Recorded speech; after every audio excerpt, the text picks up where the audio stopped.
All right, we're back. I'm alive.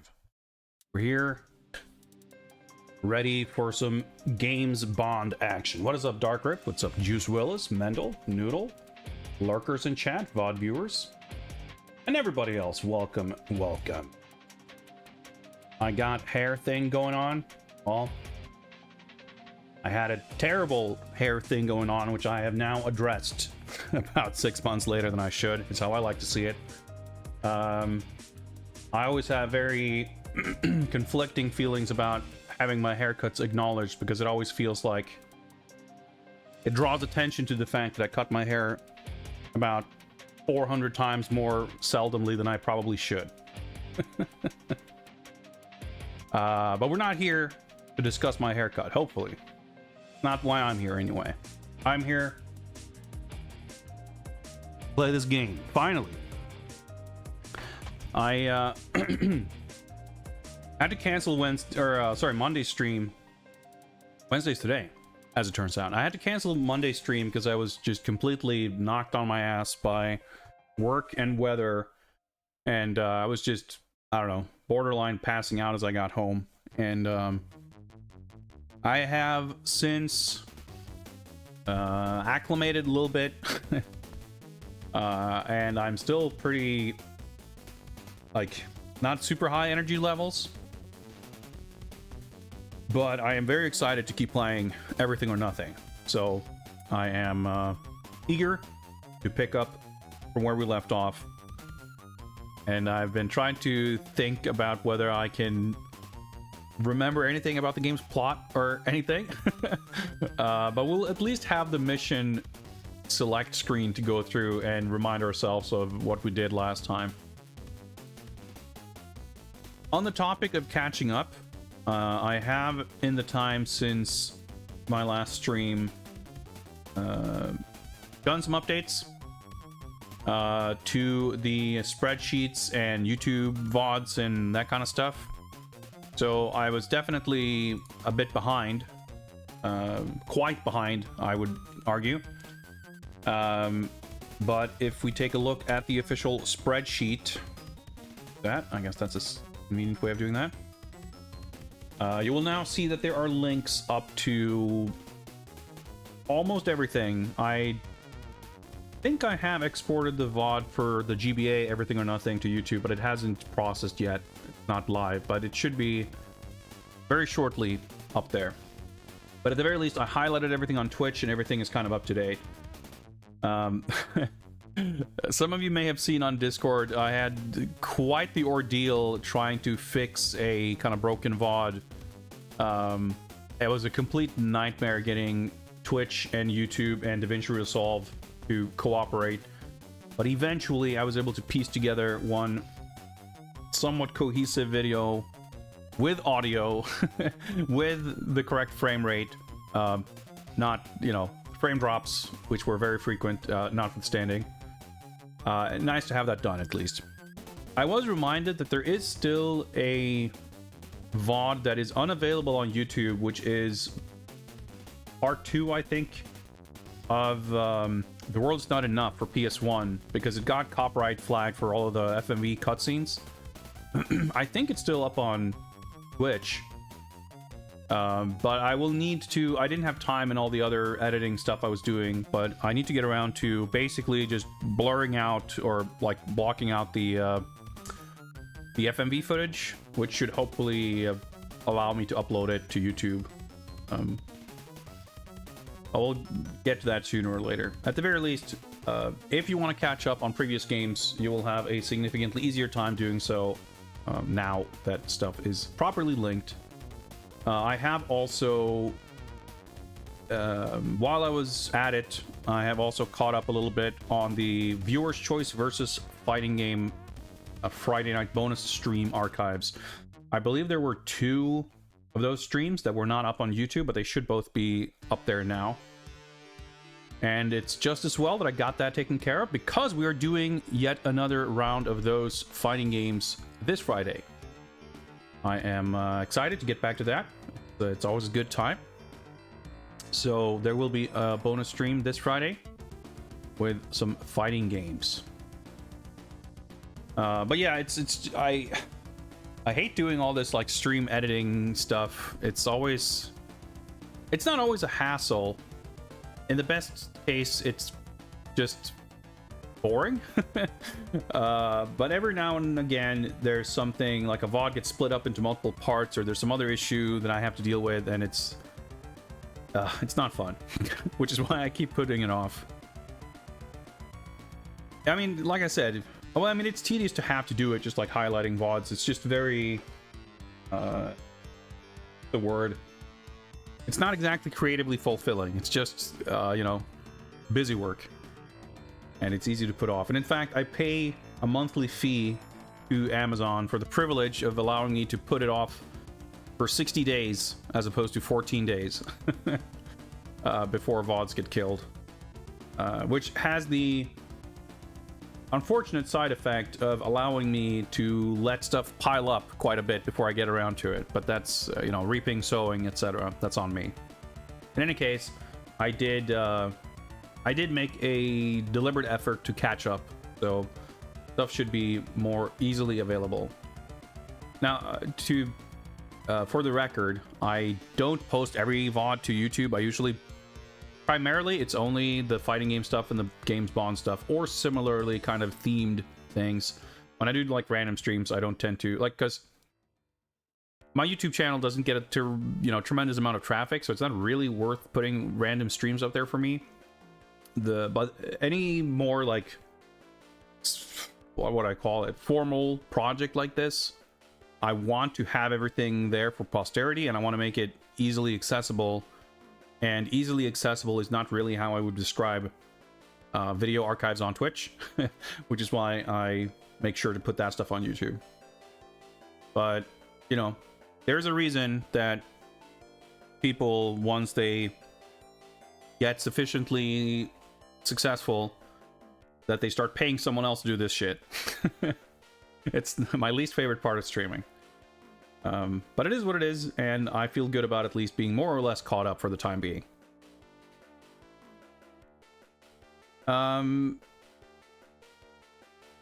Of course, I would like to once again extend my thanks to everyone who showed up and had positive feedback during my most recent stream when I unveiled World of Jiggy and part 1 of, I don't know, in my ongoing kind of rebranding effort for this channel. The project will be a little bit on the back burner for the time being because I have other things I need to attend to and spend my time on. But I have a lot of ideas and a lot of things, like the to-do list of things to add and improve is lengthy, and I'm actually genuinely very excited to do it, which is both good and bad. It's good, but it's bad because it's, like I said, I have other stuff I need to do. And I'm finding it continue to pull me away from the things I need to be doing. But I'll figure it out. We did also get a lot of subs and bits and stuff during that stream, which was very cool. I'm extremely grateful for that. And I just so happens I was very lucky there with the timing, I suppose, because all the revenue during that stream basically barely pushed me over the limit for a monthly payout for Twitch. So thanks to everyone's combined effort, I was actually able to get a payout this month. So that is very appreciated. Another bonus, of course, or added benefit, or whatever we want to call it, is that we have been able to make steady progress on the funding of the next secret mission. And in case anyone's confused about what I am talking about, why don't we head on over and have Jasmine Llewellyn explain it for us.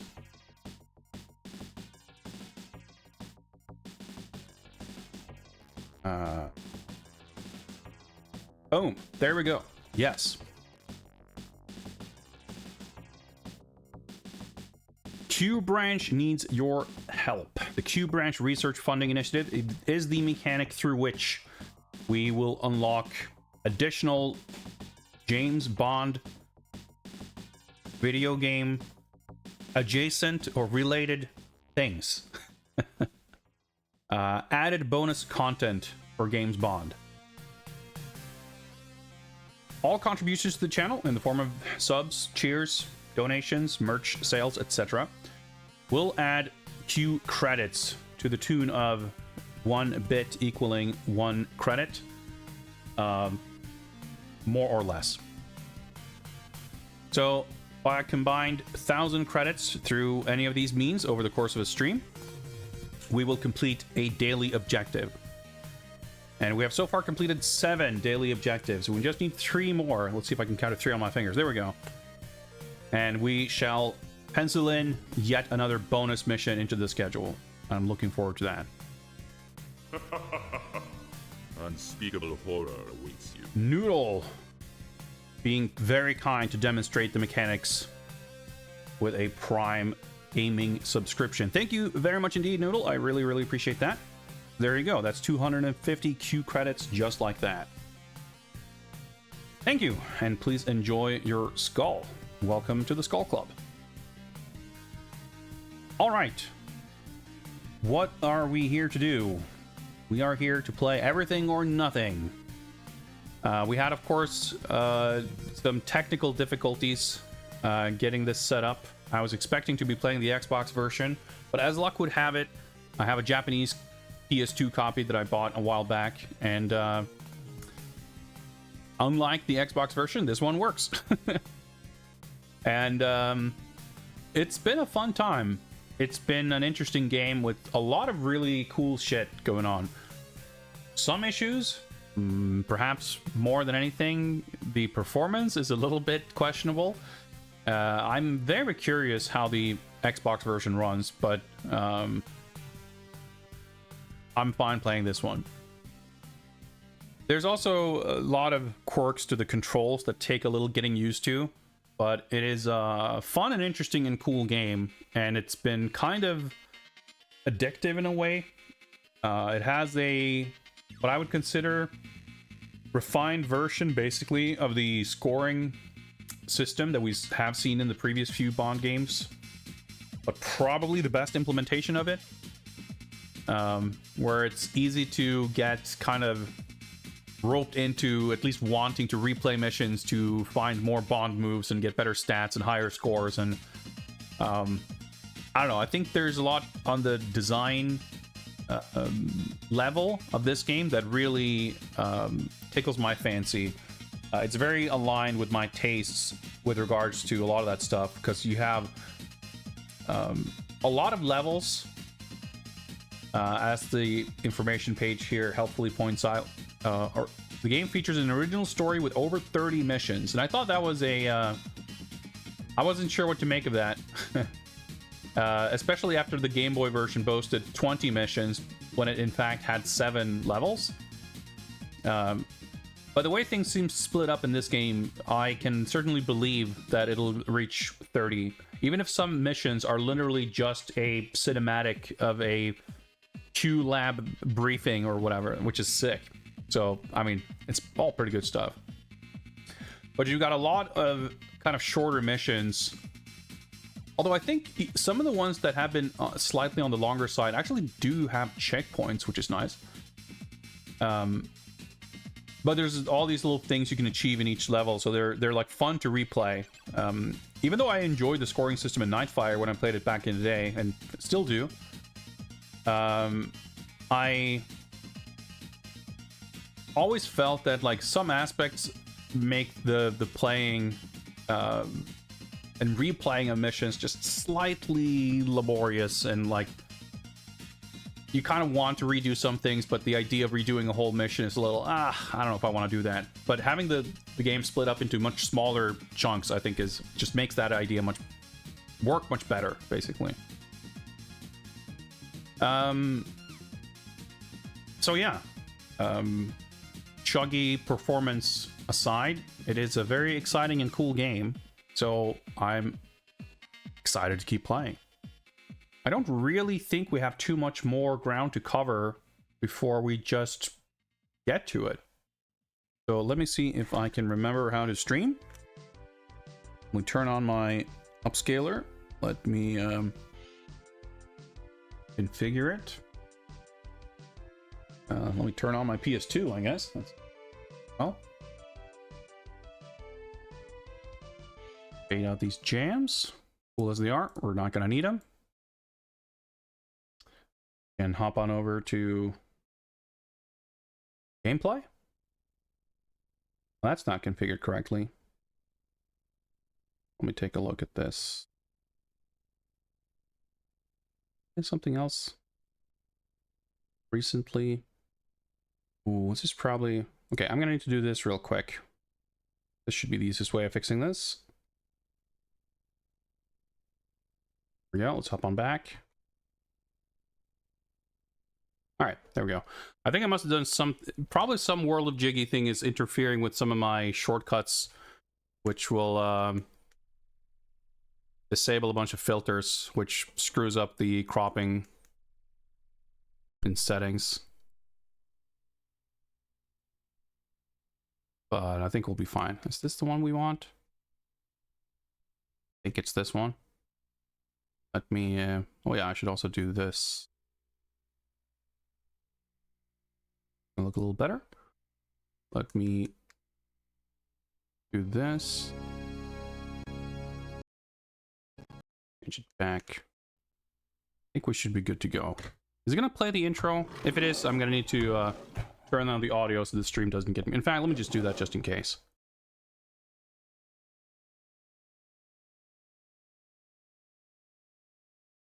Let me change this so I can see what I'm doing over here.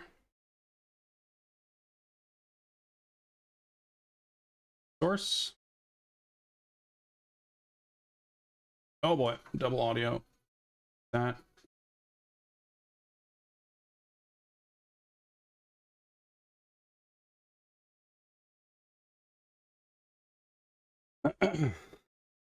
What's up, Jay? Yeah, a lot of birthing pains.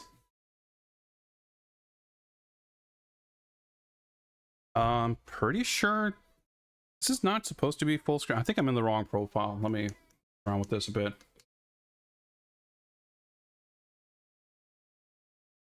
Yeah, that looks better. Correct. The audio is deliberately muted because this song is going to get the VOD muted if it otherwise. And I'd rather not deal with that. Unfortunately. Especially after everything I went through with the with fixing the broken VODs and everything. Like, the problem is, whenever there's stuff that's getting muted, there's often collateral damage, whether it's like commentary that gets lost, or more likely stuff before and after the offending material that also gets kind of cut off. It's a little bit of a nuisance to deal with, and it's unfortunate that I would have to mute it like this, but it's also the easiest workaround for now.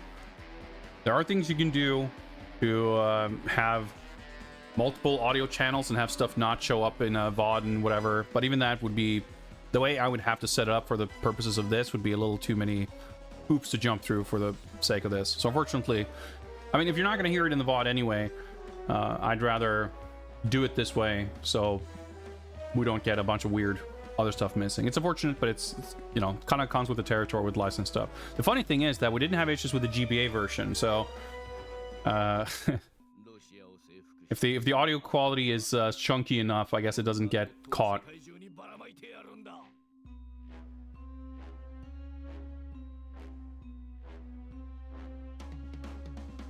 I guess we can watch this. Set the mood.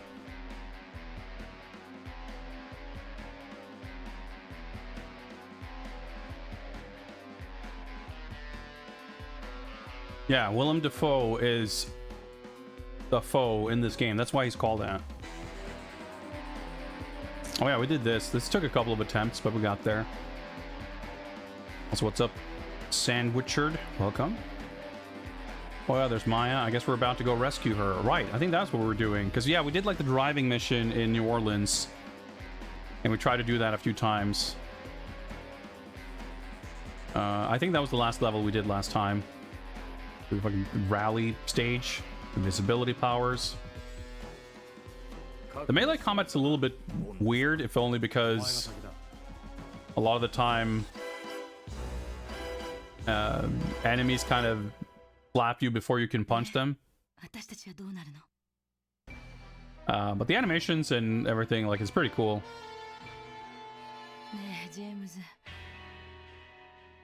Interesting that it plays the Japanese audio, because I'm pretty sure we saw this in English at some point. I guess I haven't loaded into my save file that has the English voices setting. Because once I go to the mission menu, yeah, I pick this and then I load my save file. It's kind of weird because it has loaded the save file, or else it would have gone right into mission 1, but I still have to load the profile again. I don't know, it's a little weird. Yeah, I'm a little curious about the multiplayer stuff in this. We'll see if we have any opportunity to investigate it to any real extent. But it's interesting that there's like a co-op campaign that's separate from the main game. That sounds interesting. Thank you very much for the follow. Appreciate it. Oh yeah, the total score, the score that's like for all levels combined. That's so satisfying. Yeah, we started getting golds, and then we got a couple of bronzes, and then it's looking slim. On the metal front, yeah. So we had this intro level that was pretty sick. Then we had the VR training. Then we had like my least favorite mission so far with the. I keep calling it a dam. It's not a dam. It's like a power plant or whatever. But everything was very chaotic with enemies coming at us from everywhere, and it was quite confusing. Then we had the sick driving level where you could pick between a car and a motorcycle. We had to catch up with the train. Because we were supposed to rescue Heidi Klum, who was on the train. At some point or another, turns out she was evil. Who could have guessed? Yeah, then we had the helicopter chase level. The variety of levels in this is so sick. And we had the MI6 briefing. Right, then we had the driving stealth mission where we needed to find and pick up this lady who was like the last known contact of 003. And then we had to go into this pyramid, ruin, minecart, whatever place that he had been investigating, or whatever it was. We found 003 and he wasn't long for this world. Willem Dafoe shot him and then left. Then we had to escape via tank. And that was pretty much that. So back at MI6, we got more briefing from Q and Miss Nagai. We were sent to New Orleans to meet up with Maya, who's some kind of CIA undercover agent or something. So we were chatting on the phone because we were supposed to meet up. And I forget if she has been kidnapped or whatever was going on, but she's like undercover as a singer at a club, I think, right? So we're going to that club, the Kiss Kiss Club. We had to torture a guy a little bit, or threaten to not save him from an exploding car or whatever happened at the end of this level. And he told us this is the club, so now we're going there. And I think that's pretty much it. We're pretty much caught up. What's up, Sword Fam? Yeah, it's sure is coming up on 7 o'clock. Don't quote me on this, but I vaguely remember getting blasted with unending rockets in the first co-op level. That sounds pretty rough. Maybe missing out on that won't be too bad after all. All right, so let me resume the timer. Let's jump in. Level agent. Do it. Will I remember how to play this? We'll find out, I suppose. I definitely kept getting the buttons mixed up, so. Let's see about that southern hospitality. All right. Infiltrate Kiss Kiss Club. Actually, let's look at the menu or the controllers, controller options. We might as well, right? Square and triangle for punching, circle for rolling, X is action or reload, right? R1 to shoot, L1 for targeting. Yeah, right. Yeah, lock on. L2 to crouch and R2 to wall hug. Those are the ones I get super mixed up all the time. Down to quick change weapons, up to quick change gadgets, but left or right to enable bond sense, slow things down, and focus on stuff and pick weapons, right? Select for thermo vision. Okay, I think that's pretty much it. So I want to say, actually, I guess we can do this to find out. Yeah, I can do this to enable the silencer. I guess we'll do that. Did I get invisibility? Oh, I hate navigating this menu. It's so confusing. Nano suit. Okay. Use spider, thermovision. Right. The repel. Hands, I guess. Just X. Oh, there we go. It just pops on. I'm assuming I'm fine wandering around with my gun. This is private club. You're not on the list. Beat it. This won't work. I'll have to find another way inside. Oh, that's pretty sick. All right. We're gonna repel somewhere.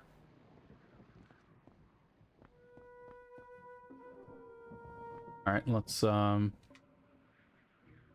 whoops. Just swap to it. That's right. Oh, there we go. I was like, those other rooftops looked more like stage boundaries. I want the full treatment today. Oh, hello. I didn't even Everything.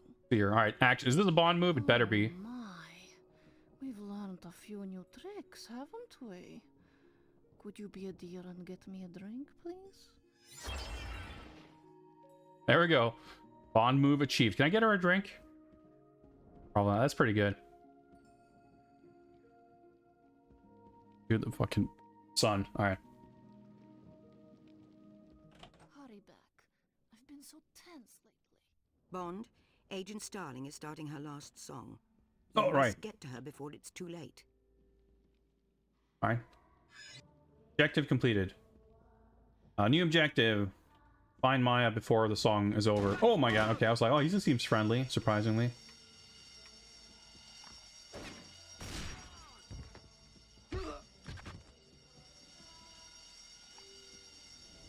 Oh. All right. Yeah, I'm struggling to remember how to play this. Can I toss him over? Hell yeah.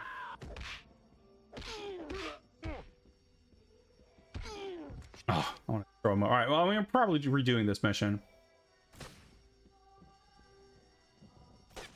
Ah, they're down there. Controller's vibrating like crazy. What was that? Oh, okay. Picked up a bottle. Ah, open door. Can I? Well, I got a battery. See if I can give this bottle to the girl. Oh, can I go back? Okay, I can. Ah, it's locked.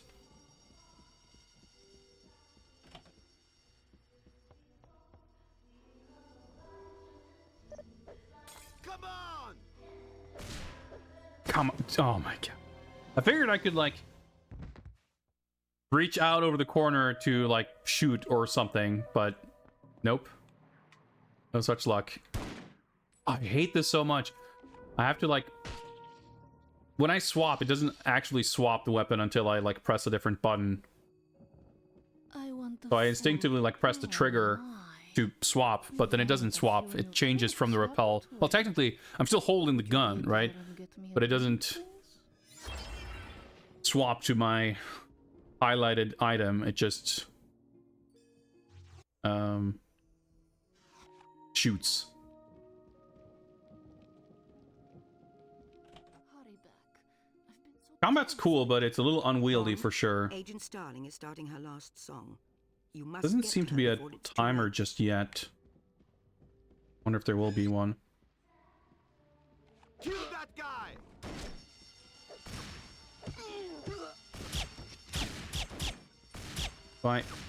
I forget, do I... No, I need to hold it, okay.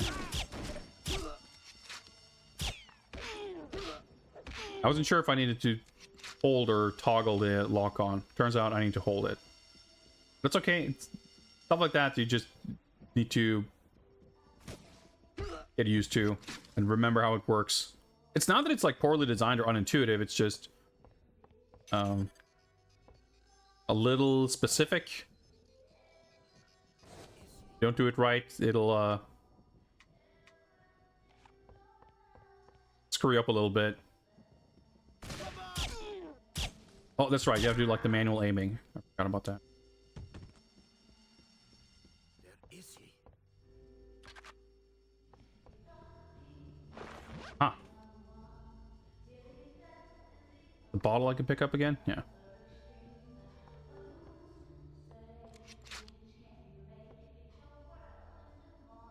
Was this the door I opened?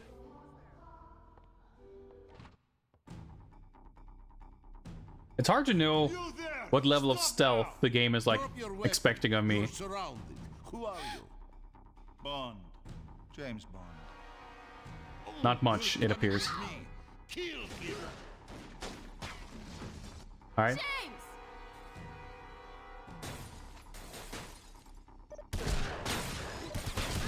Oh shit, the cover's getting blown up. That's pretty sick.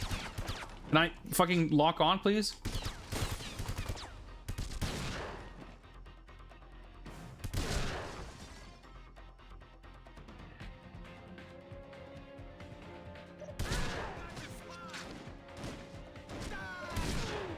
Okay, luckily the gun's actually surprisingly good.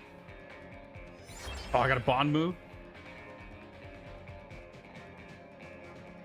Like, see, even a big dramatic shootout like this. Oh, I picked up armor. Oh, it's this thing. That would have been cool. Okay, noted. We discovered it anyway, even if we didn't get credit for it. Like, just a short, sweet little shootout. I'm just so... I keep being so impressed with this game and the good judgment and taste on display and how they set things up and like make it cool without making it drawn out and tedious and just overstaying its welcome. Damn. Your cuffs locked it. I was gonna say, Find the key card, 007. Look upstairs. alright, following up, I'm guessing.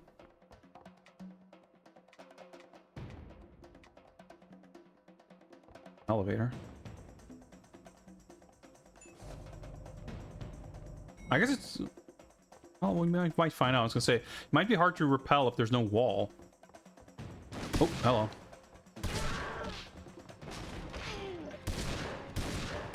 Kind of interesting that you, like...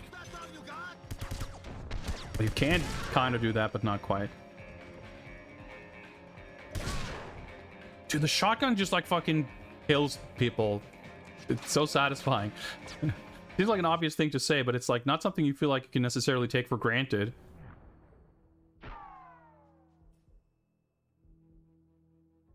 What is that? I can... Oh, throwable item, I see.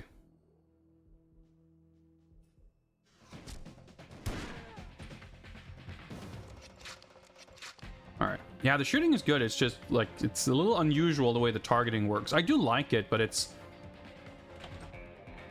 Like, I'm not really used to it.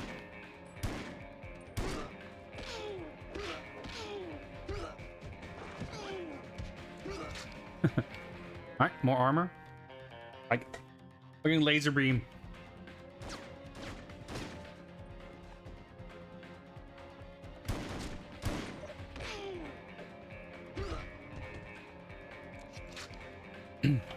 Ramon, greetings. Yeah, the way, like, the holstering and drawing of weapons... Was I supposed to do something in here, probably? Key card.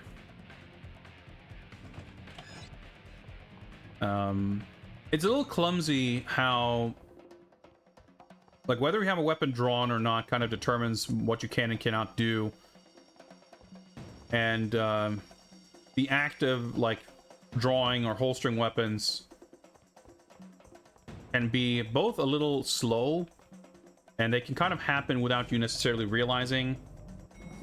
Not,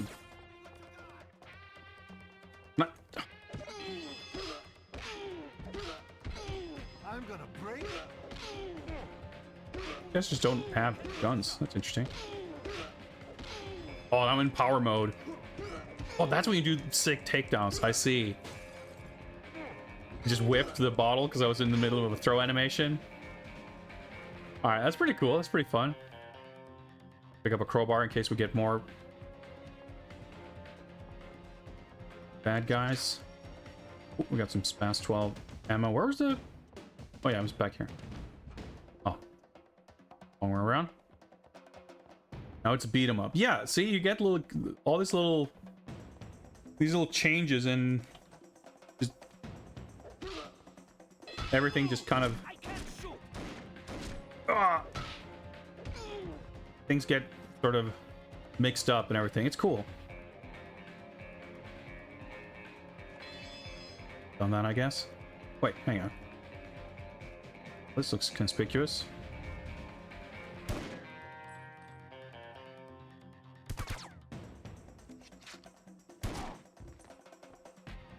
Wall hogging is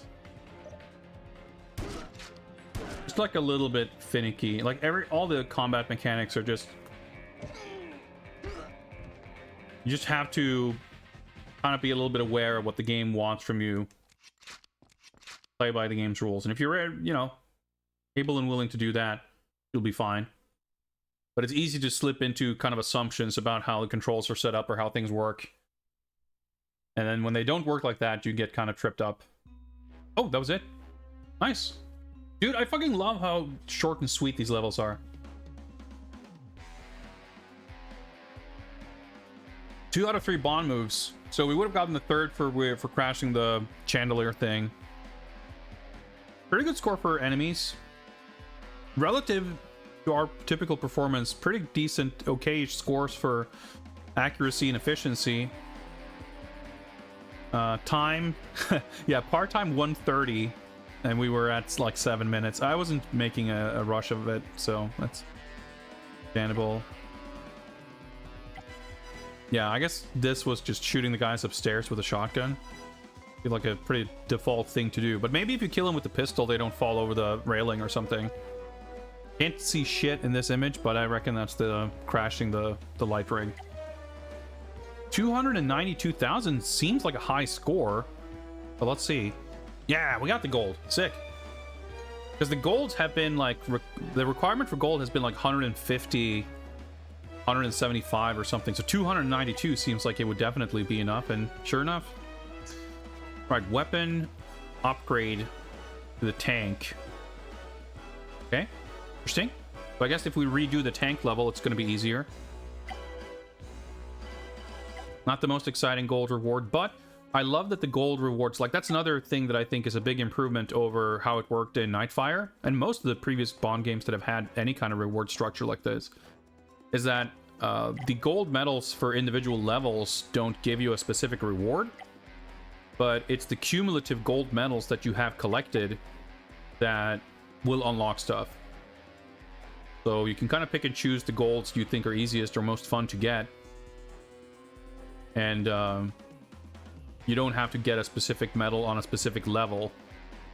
So if you go to the unlock menu and look at bonus, so we got some concept art, we got the helicopter weapon upgrade,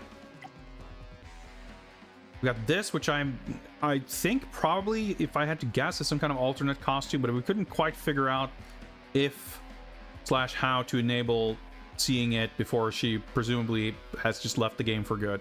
But I'm curious to see if we can figure that out. More concept art, and then tank weapon upgrade. So then next up here it says requires 11 golds.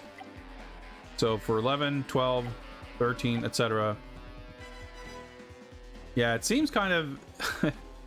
Even if we were to get golds on the next several levels, I'm assuming this is... Oh yeah, it even says Maya.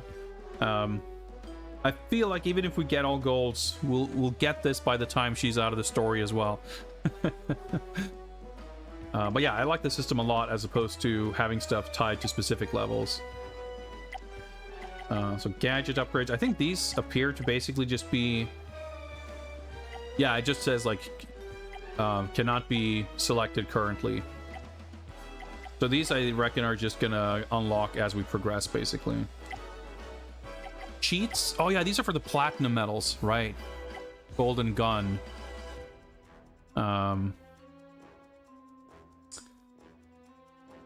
Improved traction? Or like modified... Yeah, I guess it's improved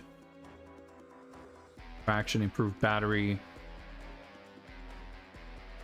double ammo capacity. Kind of neat. I like the cheat stuff, but we're not gonna really go chasing platinums, so I think we're not gonna see much of that. But I would want to complete the game without cheats first anyway. All right, Death's Door. So the gold requirement is actually 275. It might have been for the previous level too, which means we still cleared it with an okay margin, but not a very big one. The gold requirements seem like they might have bumped up quite a bit. Usually most missions have a cutscene at the beginning and end, or at the very least both, or either, but this one actually didn't have either one. So let's see if we get some cutscene action here. We presumably still need to find her and rescue her from that big Russian man. Let's see if we can figure that out. Let's go.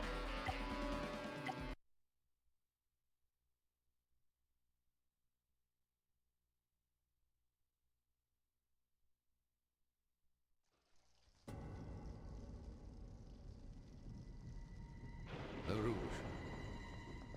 It seems our star performer here has double-crossed us. She's yours now.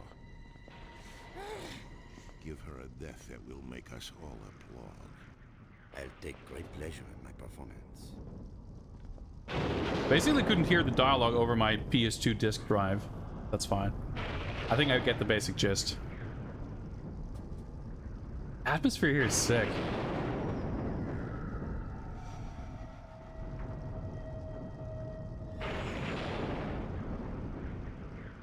Oh yeah, that's right. We found like the escape route, like secret hidden compartment door. Sounds like a thunderstorm, 007. Be careful of the lightning. It can reveal your position. Huh. Does that mean we're doing stealth? Whoop. Guess so.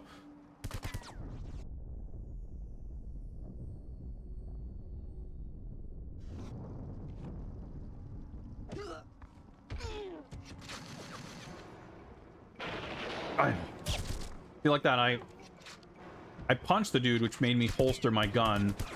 Then I had to like press a button to unholster it.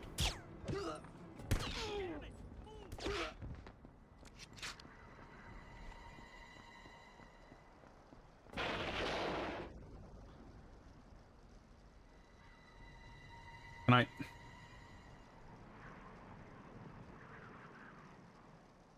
Okay, this is a little confusing.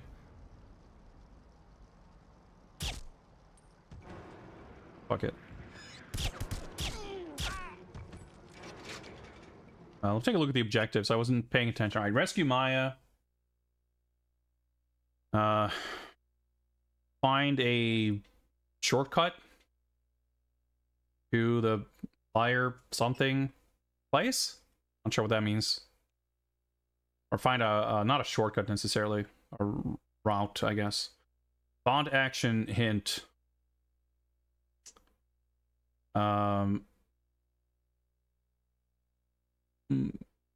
Leave the iron door closed. Smith mama niseo, like leave it like that, I think. Does that mean entering a building without opening a gate, like maybe rappelling in or entering through alternate means, maybe? Nice little heroic jump from that guy. Oh, I'll do that. How sick is that? Whoops. And we got... Whoa! Hello. Yeah, so, like, the unarmed combat's cool. Oh, dude, the instant restarts. The unarmed combat's cool. But you also have, like...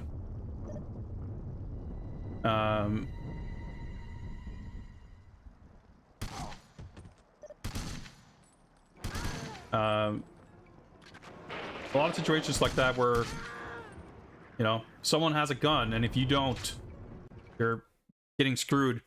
Okay. Signal just cut out for a second there. Like, trying to do fist fighting against people with guns is a bad idea. Wait, what did I pick up? Sniper rifle.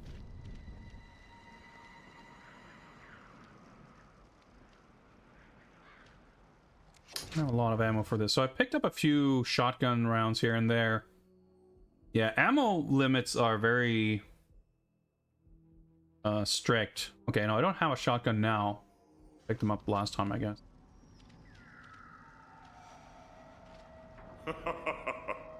Unspeakable horror awaits you.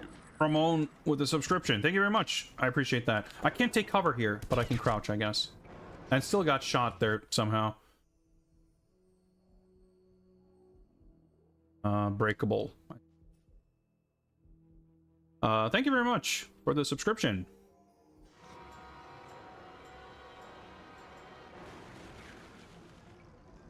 Locking onto something.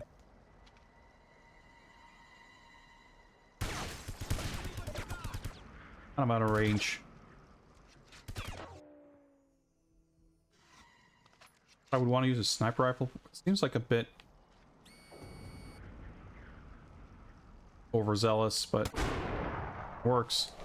Oh, that's right. For this weapon, I just tap to enable zoom. Little head popping up.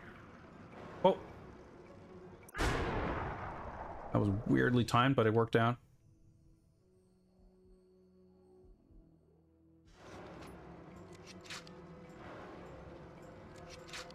Right? Oh, I can't leap through there, of course. Deflection.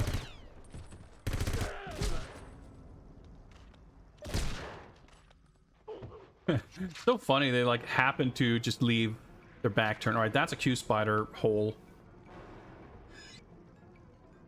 All right, retrieve the skeleton key from the tower.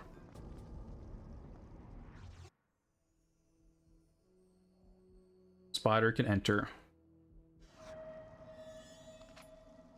So the question is, have I already killed the dudes who I would have been helped by going through here? Shotgun there. Oh, I collected armor with my spider. Okay, interesting. Well, we got a bond move for it. Sick. Can I collect this gun? I mean, if I could collect armor, I guess I cannot collect guns. You look at Bond just gaming. Look at this focus and concentration. All right.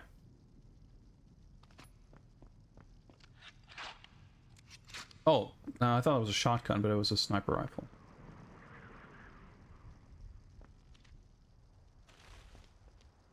Man, I'd be super tempted to see if you could play this on emulator and have better performance. Because it's a cool game, but it is definitely held back. Can I fucking aim around the corner with a... Guess I cannot. I have to do this manually. Can I crouch? Wrong button. A little weird that the... I guess. The, like, wall-hugging, corner shooting mechanics can't really, like, account for the...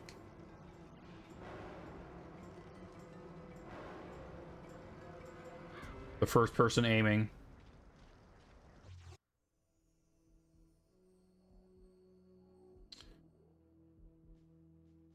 Pick a different weapon. There we go. Yeah, the weapon swapping stuff is definitely a little cumbersome.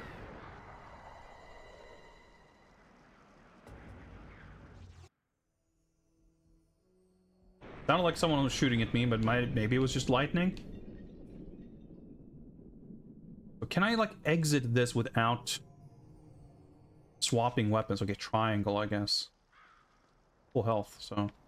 I saw a little sniper dot. That's actually pretty sick.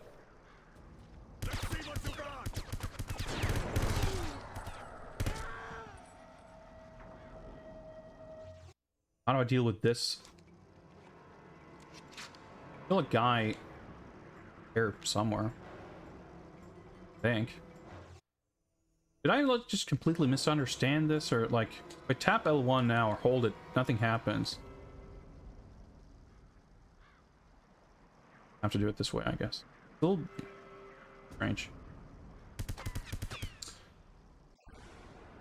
All right, that's kind of cool. Surely that's a Bond move. Not. I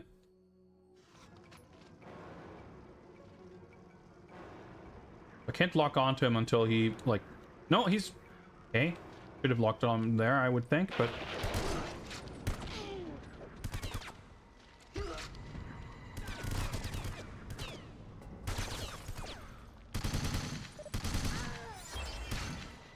Oh, I see. I got a Bond move because I prevented that guy from opening the gate. That was the thing. I see. Ouch. Well, there's armor behind me. That should be fine. This guy was running up to the gate to try to open it. I prevented that, which meant I prevented dudes from coming in, I guess. Yeah, so basically for weapons, you can have like 2 extra magazines, and that's about it.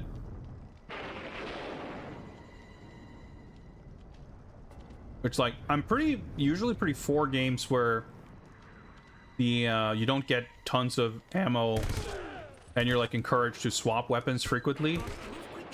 Agent Starling is running out of time. Shit, are we actually on some kind of time limit, or was that because I walked over there? Okay, I thought I was going there, but I guess not. Oh, alright, that voice clip was probably just because I was progressing.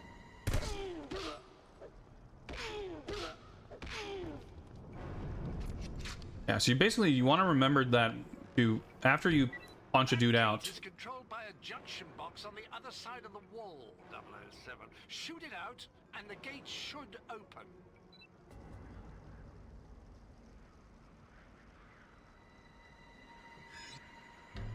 Well, that's convenient. I have to run back through all this.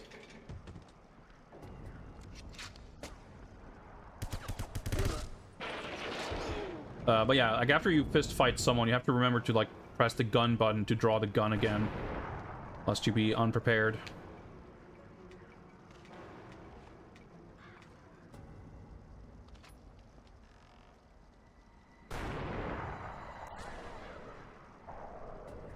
Pretty well.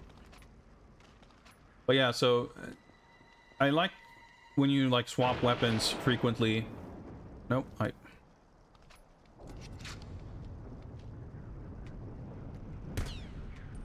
same thing. But it works a little bit funky. Can I go up here now? No, because I didn't fucking collect the key I needed here.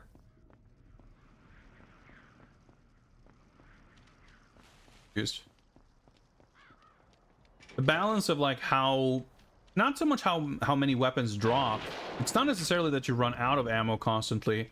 But the weapon switching and holstering, a lot of it is like a little bit cumbersome. I guess I can repel here.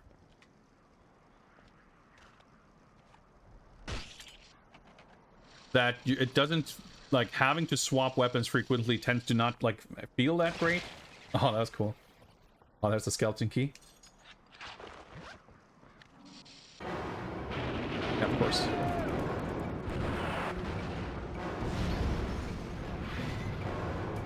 Can I please? Yep, okay, thank you. The balance of it again, like, just feels slightly off. Not in a way that's like terrible, but it doesn't seem like completely ideal.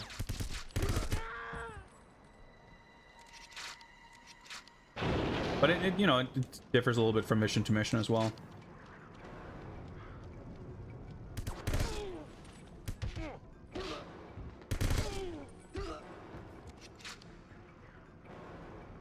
So the reason I try to punch dudes isn't just because it's cool to punch dudes. I mean, it is.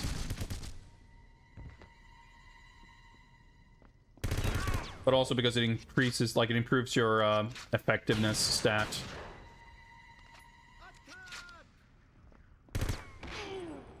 Yeah, that happens a lot. Where the fuck that guy came from? Like, the effectiveness is like a calculation of your enemies killed versus rounds fired, basically. And that's separate from accuracy.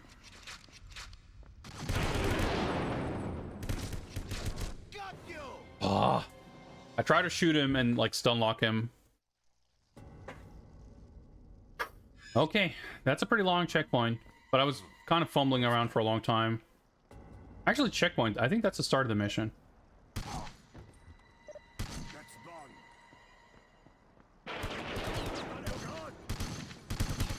Dude, what the fuck? Why did none of that hit? Can I? Oh, he's not dead. Oh, there's a bunch of health here, so we should be fine.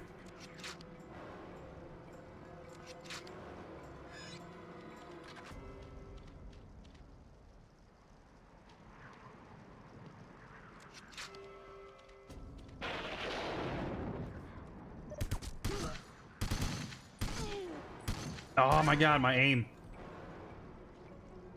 I can't lock onto that guy on the left for some reason.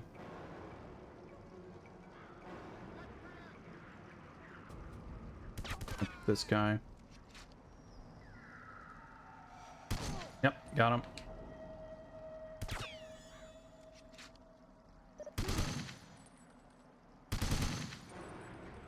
Still alive. There we go.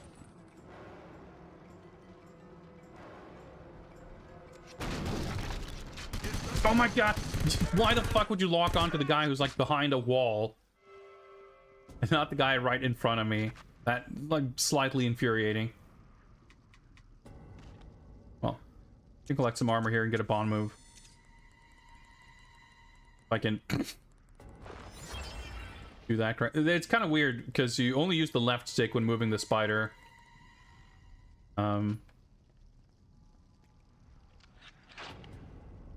Can't like turn the camera, and there's no strafing.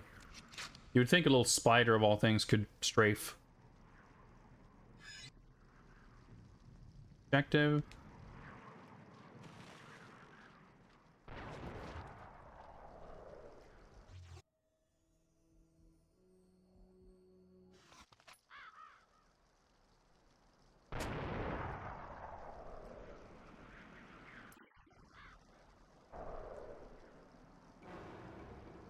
Hold on to this for now.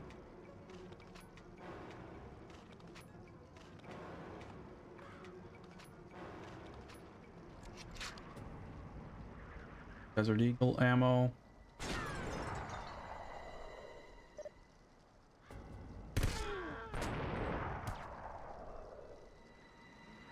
Oh, like detaching yourself from wall hugging is not super easy. Better. Keep locking onto the guy in the tower, which is not exactly what I want.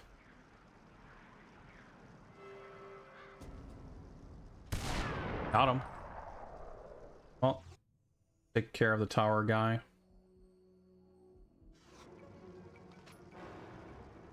I think, yeah. Well, actually, it's not a very good angle, is it? Dude, okay, I didn't even mean to pick that up, but oh well. I actually... Yeah.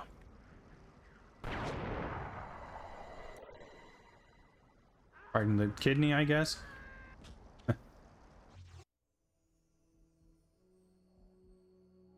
Yeah, there's like, you end up with a lot of these guns in your inventory where you have like 2 or 3 rounds. So you feel like hesitant to equip it.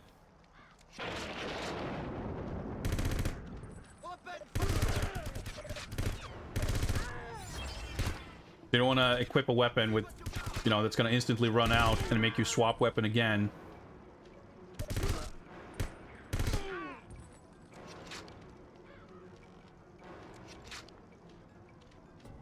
Alright, so let's rappel up here.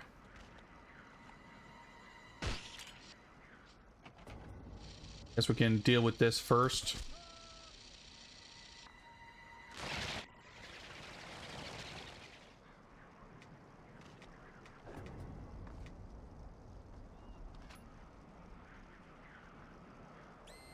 Out a little bit. Someone was shooting at me for sure. The rocket guys aren't gonna spawn, but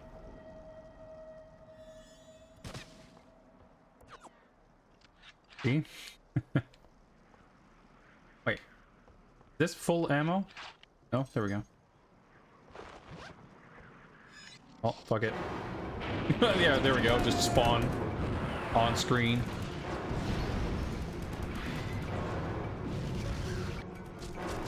Dude, can I move, please? This weapon kind of sucks here, actually.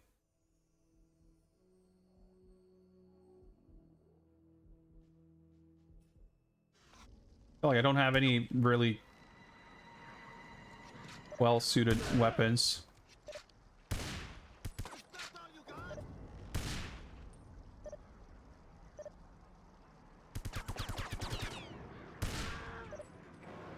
Can't see where he's like peeking out, but orange is good, I guess.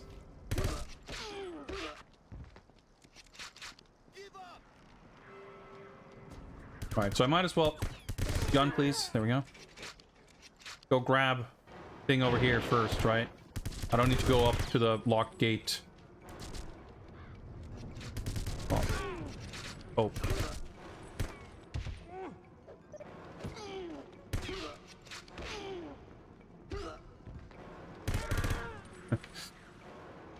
Seems very inconsistent how many attacks it takes to get rid of people, but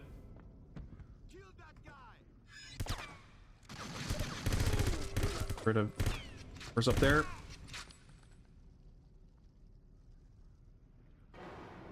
Funny, like it wasn't this dark in here. But then when you enter the room, it just goes pitch black.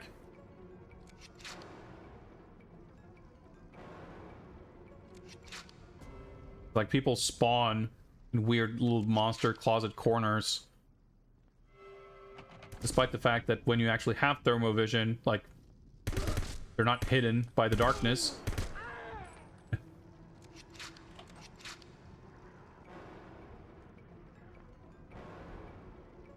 With better health, and I want to be careful not to start fist fighting people needlessly.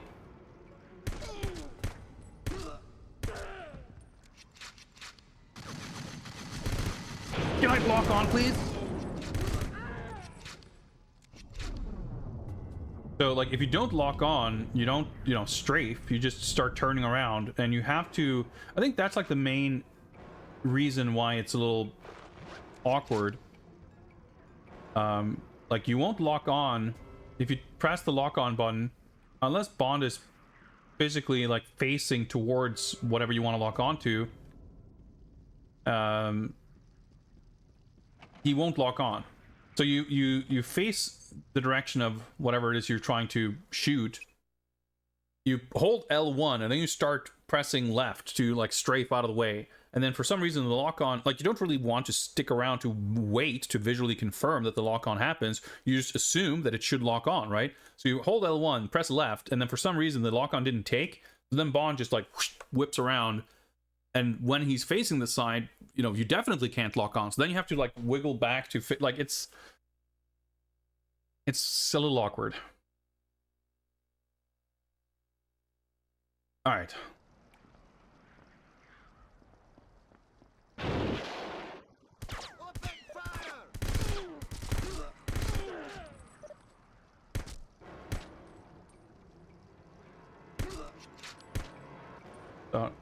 in this weapon, which is great.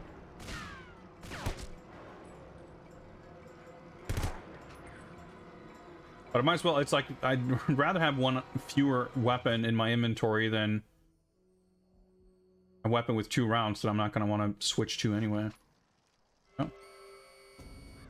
Nice that we got the little objective to shoot this thing when I got here. Oh my god, the delay on shooting this gun is fucked up.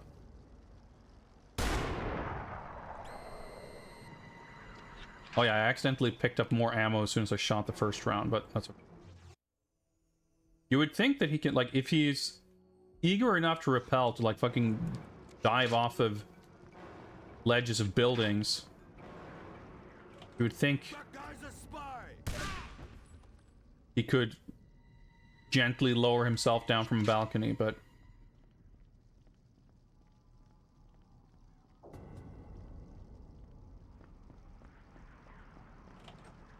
Let's see what you got. oops.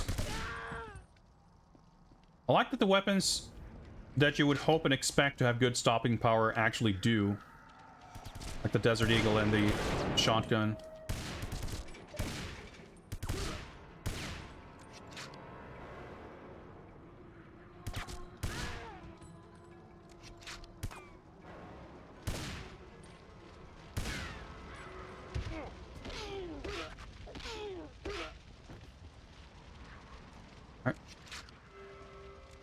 I might as well stick to the Desert Eagle for now. Armor here somewhere, maybe? Yeah. The weird noise that they make when they get killed, too, it's just...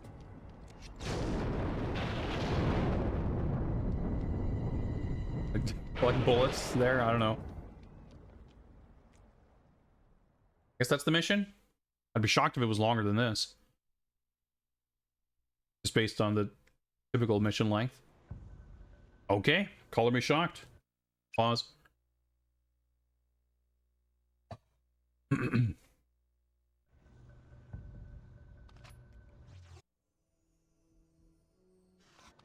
Actually, a full ammo here.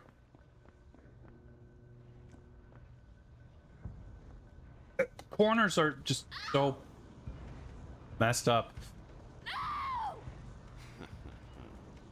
Pardon me. Boss fight? Didn't your mother ever teach you not to play with fire? Oh boy. Help! Enjoy the ride, little songbird. Right. Were a hot Disable that? Okay. Perhaps it's time Mr. LaRouge tasted some of his own medicine.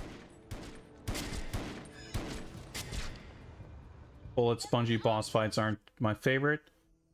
There's a barrel there I should probably have shot, but Seems to me you're on a losing streak. okay. You have to, I forgot, you have to like do this to lock onto.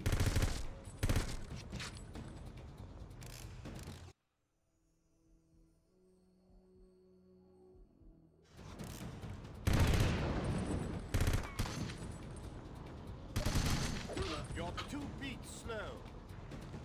Dude, the And now we're back in the game, aren't we, dear? James?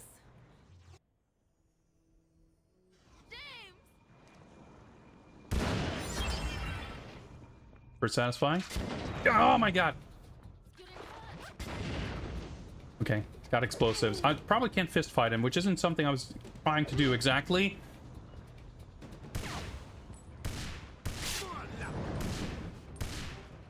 There's more armor, but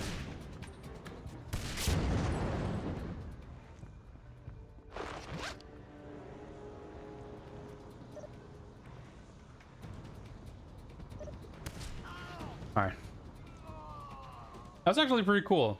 I don't dislike the idea of having to use the bond sense to find like alternate stuff to lock onto, but in the heat of the moment, it can be a little much. You're awfully sure of yourself, aren't you? Well, I find that a positive outlook is helpful in our line of work. Don't you agree? It can't hurt. Let's go.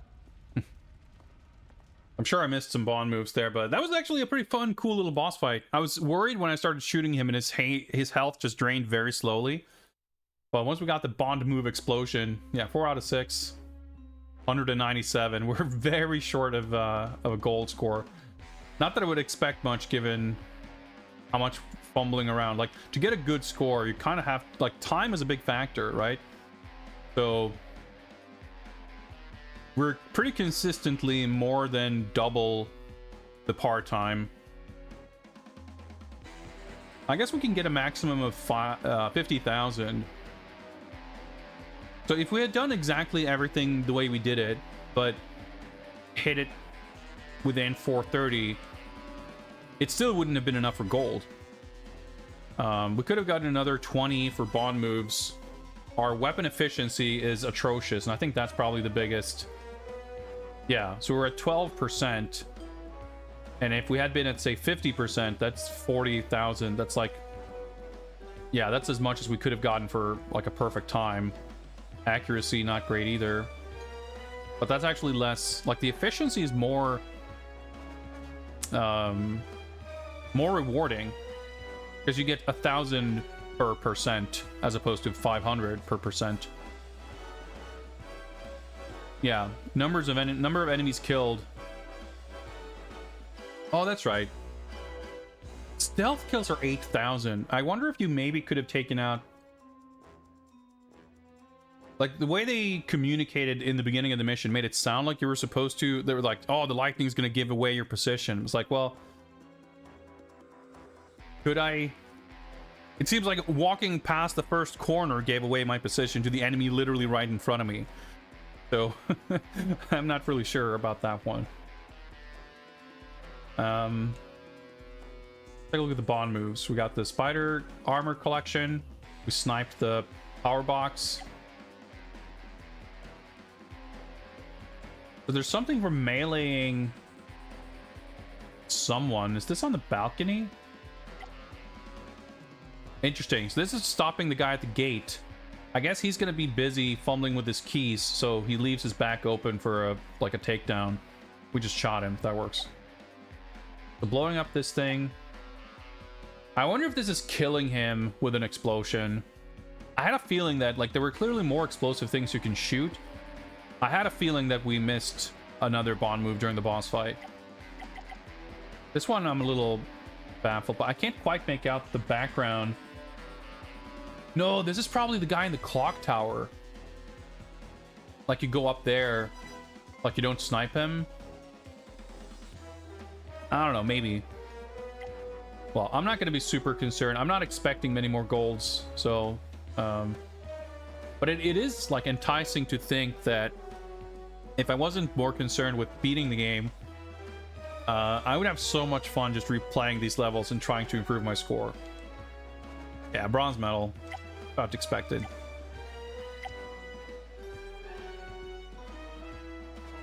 That was a pretty tough level. Unspeakable horror awaits you. Lord Lamisar. 47 months. World of unspeakable horrors. Indeed. Single mere month away. I was gonna say 2 full years, but I can't count. That's 4 full years of unspeakable horror. That's unbelievable. But amazing. Thank you very much, Lamisar. Just 1 month away from leveling up from Ice Skull to whatever's next. I'm actually not sure. I want to say you might be heading into Skeletor territory. Yeah, dude. I didn't mean to make you feel old or anything, but yeah, dude, 4 years. That's incredible. And that puts us at 750 Q credits. We are closer and closer to hitting another daily goal for Q branch funding. That is very cool. Thank you again, Lamisar, and everyone else for your support. All right, so we grabbed her, and I guess it's time to drive. This time gold is 250,000, which I don't know if that means it's going to be much easier. We're struggling a bit with this car mission. So it looks like, just from speculating here based on the thumbnails, that the next one also is maybe some kind of, I don't know, maybe I was gonna say it looks like some kind of crypt graveyard type background, like we're still in the same area, but I guess probably not.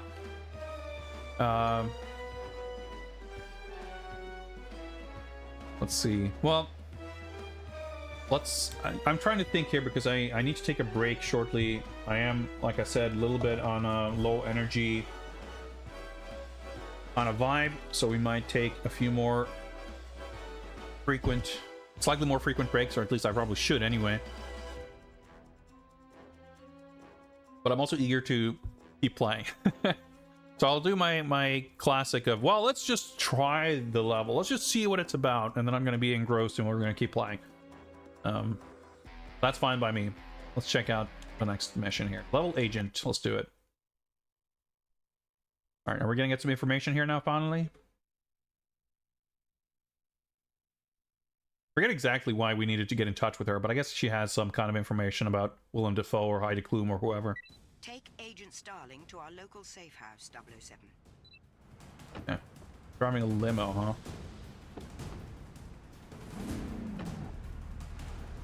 Alright,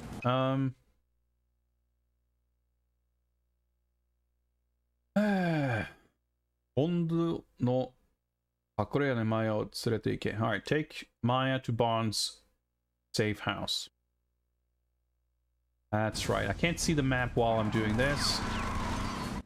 007, we've detected an explosive device on that limousine. It appears to be triggered by speed. Agent Starling should be able to defuse it, but in the meantime, ensure you don't slow down. Alright. Alright, remember the driving controls.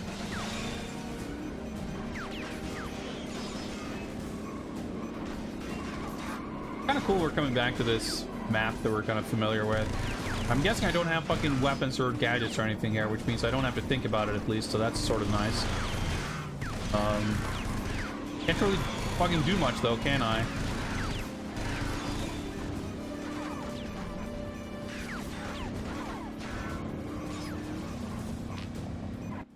The bomb has been defused, 007. All right. And not a moment too soon, I might Oh, there we go. Okay, I'm just sliding around here. Okay, so there was definitely the Vanquish on the thumbnail though, right? So I was gonna say, yeah, we're swapping cars. Dude, this is pretty sick. Your location is no longer secure, 007. Get Agent Starling out of there. Don't say, huh? Oh, okay, no on-foot bit, just fully cutscene. Oh boy! Handling is a little,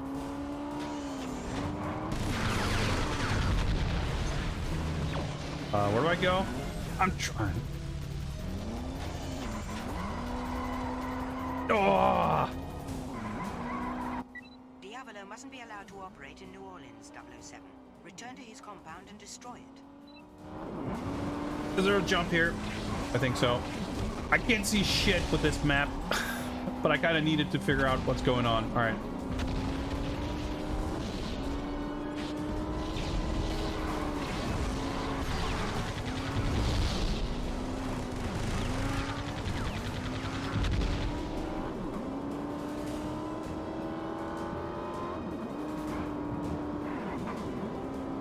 Definitely don't remember the driving controls, but I'm making the best of it that I can.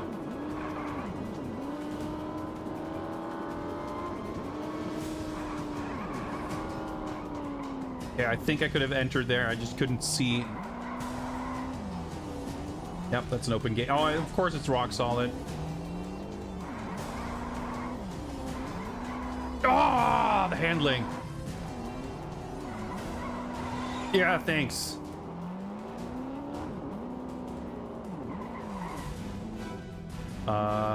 Using the radio control car. Okay. Oh, I see. We had to go back there to destroy the factory. I wasn't really paying attention to the dialogue. It's a little hard to follow when I was trying to figure out the controls and how to drive. What's up, Doom Noob? Yeah, this game has been annoying and frustrating here and there, but overall, it's a super duper cool game. It has a really amazing variety in missions, and even the, like, it's not just that we go from car to truck to helicopter to tank to on foot or whatever. Even within the walking around and shooting guys missions, like they're very short and they're very sort of set piece oriented, and each section kind of feels different from the other ones. And I don't know, it's a very interesting game.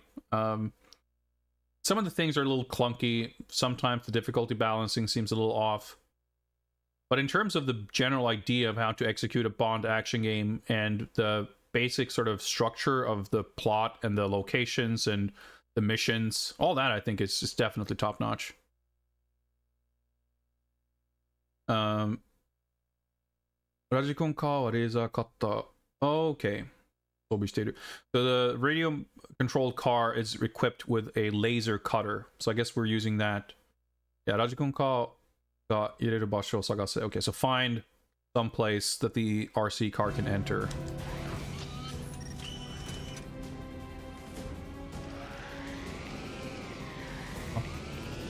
That looks slightly conspicuous.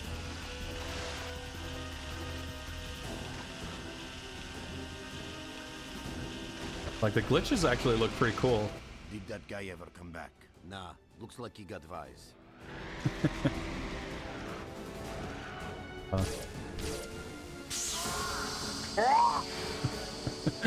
Why do they make such funny noises?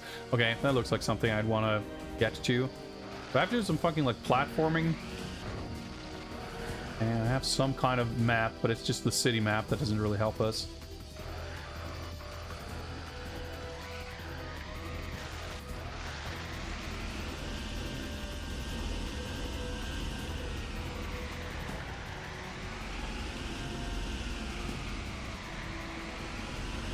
I think that is probably the correct route. And, like, get on top. The jump. Hell yeah. Ah! I ran out of time / health. Okay, that was a little anticlimactic. I don't know why my car expired. Oh, is it the battery? Yeah, I think the battery gauge is like a timer. I didn't realize.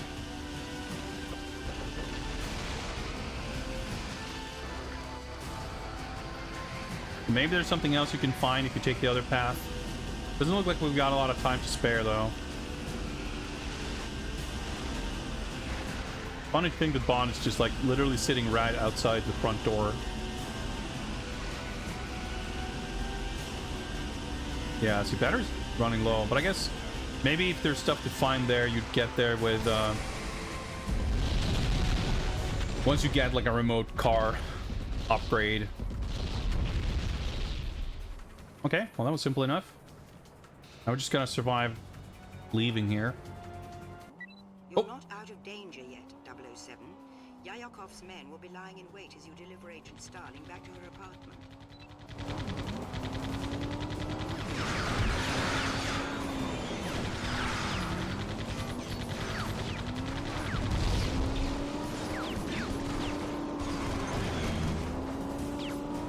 Oh, I have an EMP. Does that help me?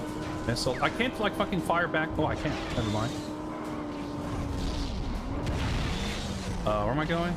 Here, I guess. Probably not surviving this. Dude, look at the map. I'm chased by, like, 6 guys. Oh, boy. Is there a checkpoint?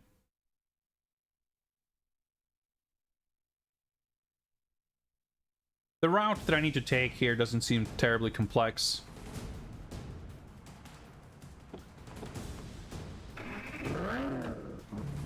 Not from the very beginning, at least.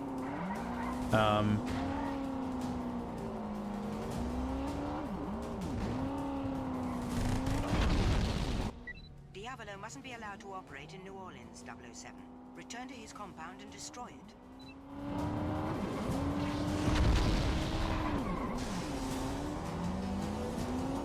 Well, let's see if we can maybe get there so we have a little more health for the next section.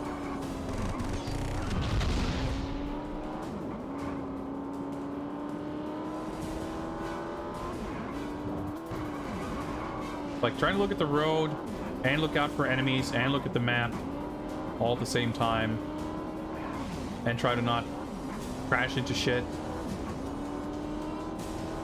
See that ominous orange dot chasing us? That's not the brake button.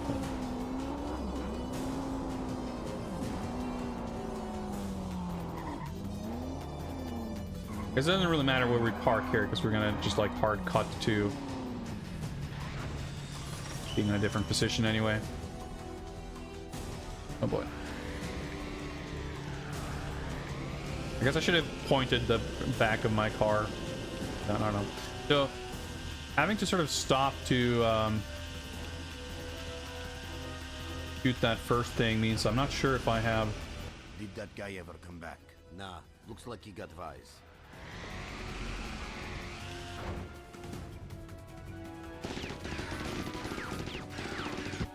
So much for that. Trying to go fast. In fact, I'm kind of losing a bit of time right here. So now what happens? Are they going to be not standing there underneath that thing? Like, logically, they probably wouldn't be standing around here. Okay, I guess I won't be locking onto it, so I probably can't... Yeah, they just shot it. So I missed... Surely that was a Bond move, right? Or is it just like a little time-saving thing? I'm not sure. So now I essentially wasted time by trying to shoot that thing for no reason. Yeah, stuff like this, like when everything works the way you want it to and the way you're supposed to, everything is like super sick. But then you screw up a little bit and things get clunky and awkward and then they get a little annoying. This mission is also like pretty long, or have like, as far as the pacing goes for missions, this is kind of one of the weaker ones. Not out of danger yet, You know, with how Yayakov's men will be lying in wait as you deliver Agent Starling back to her apartment. the like things we have to do and how long it is in between, like the parts that are fun and the ones that are not, basically.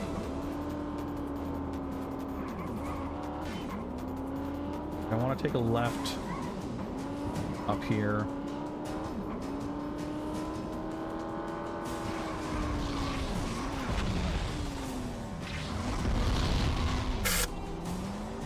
The handling is very strange.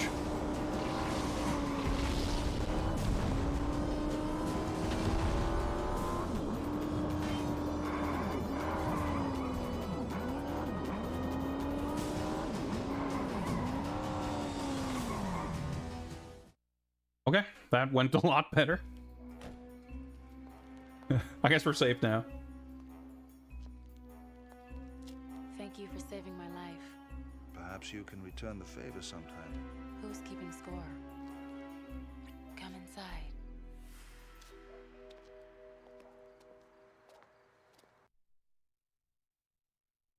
Whew.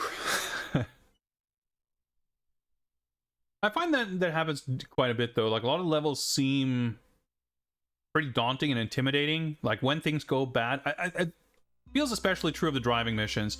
Like, when things go bad, they go really bad. But then things go okay, and it's, like, over a lot faster. Okay, so we actually got a good score somehow. Mostly on account of the time. Yeah, 5:30 was the part time, and we got 5:08. Even though it felt like I wasted time in the factory part, I guess we were just really quick. And despite the fact that we had to like redo, I'm not sure how the game counts the time really. It seems like, based on the fact that we got a good time here, it seems like the game counts time about as generously as it could, because we got to a checkpoint, failed a mission, and restarted from the checkpoint. We must have reset the time from the checkpoint, or else this would never have been possible. So, Bond move here looks like some kind of smoke screen or something. I don't think I had any gadgets, so I'm not sure what that's about. That's a radio control car and some kind of bright laser thing. Now, I don't remember if I actually got a thing for blowing up the steam, whatever, on those guys, but surely you should. And here's just a building. Fairly cryptic bond moves. But did we actually get gold? Was gold 250 for this one? It was. Well, there you go. But I reckon if you want to get platinums, you probably have to basically get all the bond moves. Which is more or less how it worked in Nightfire. Wait. Underworld. Is this... Oh yeah, this is the cheat. I thought it was like the next level. It's like, wait, what's going on here? Or maybe this is I guess I don't know what this is. Or is this the next mission? It should. Oh, that was confusing. I guess that's just an unlock thing. Without context, like, you don't understand if it's a mode or a weapon or artwork or what, but something we got for getting a gold. Yeah, Brosnan does do the voice in this one, and I'm pretty sure it's the only Bond game he voiced, to my knowledge.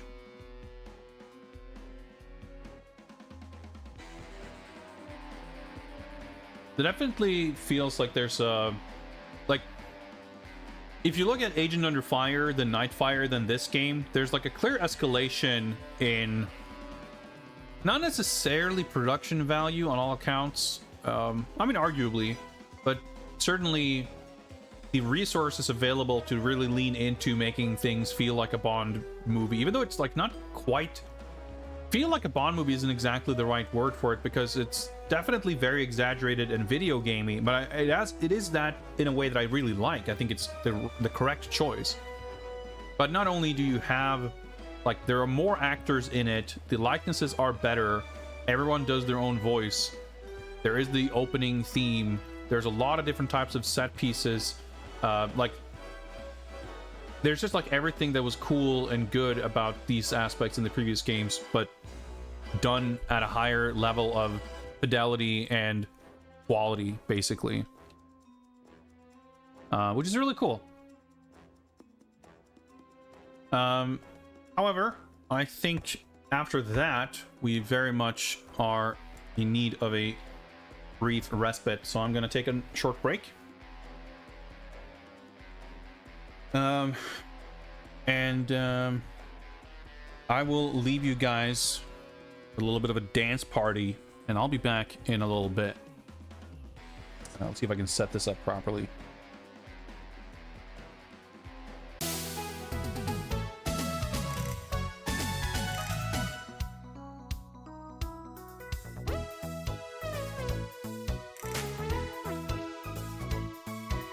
All right, let me fix this. Enjoy the music, and I'll have it fixed in no time.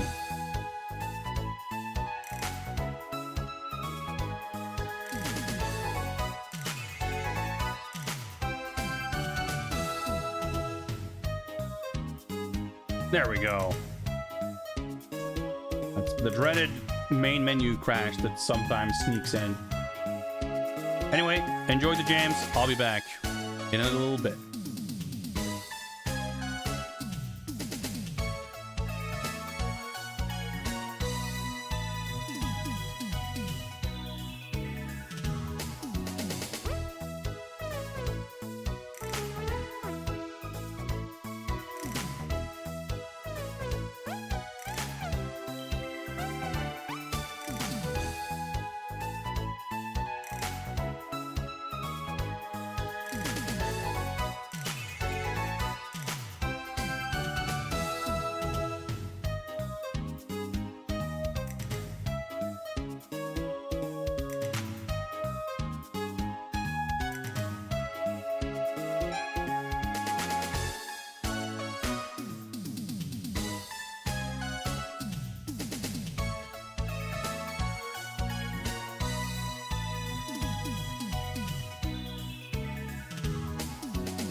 All right.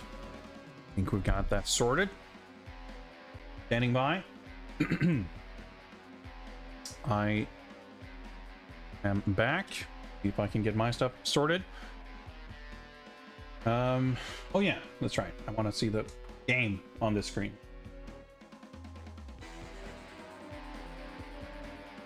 First, I want.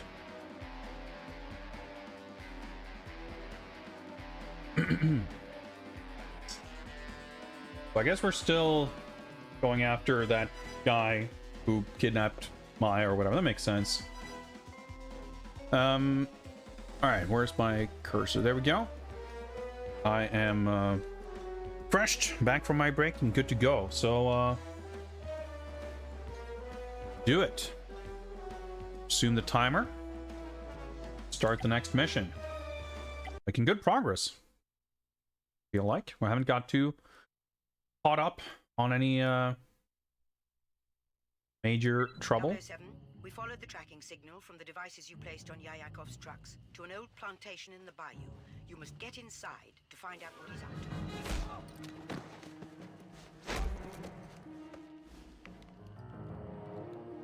I'm glad that cutscene Bond is at least capable of taking dudes out around corners, even if I can't. And my old friend Katya.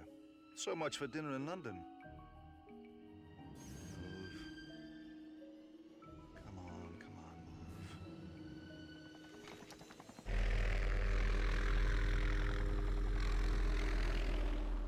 Time for a house call. So via the extra security. Okay. Didn't you hear? Someone killed LaRouche last night. No kidding. Well, I'd say he had it coming. Stay sharp. It's imperative you find out what Yayakov is up to, 007. Oh shit. The way these guys like dive over those railings is pretty funny. What the? Blocking onto the guy, but then when I stepped out, he did whatever that was. Thank you very much for the follow. Appreciate that. Can I swap? Oh, I can. Okay, not quite. Do I guess? Can I fucking? The rate of fire on some of these guns is a little bit weird sometimes.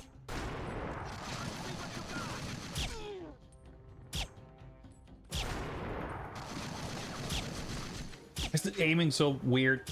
There we go. Jesus. Spent like all my ammo.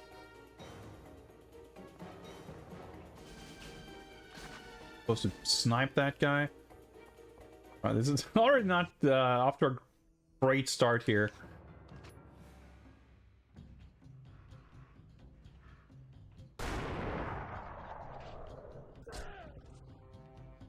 Well, that works.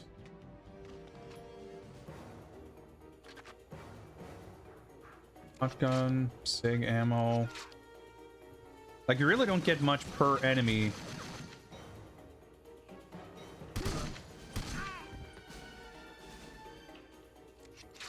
What's... Yeah, okay. Find Yayakov's room.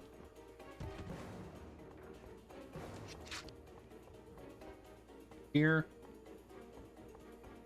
Aha.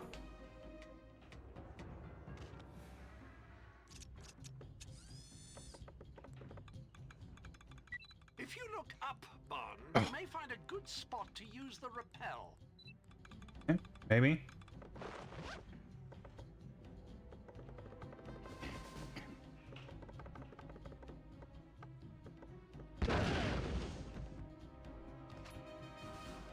I'm not sure if I was meant to do something more. Usually the Q spider situations like that yield some kind of Bond move. But every goddamn time.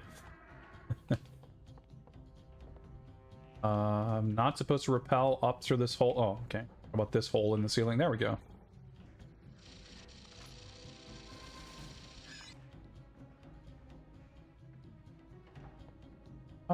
Something about disabling a door switch. Bond action. Enter quietly. I think we failed that one.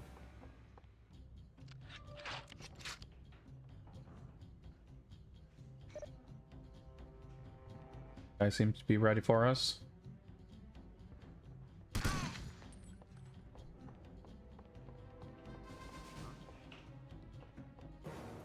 Don't you move. Oh.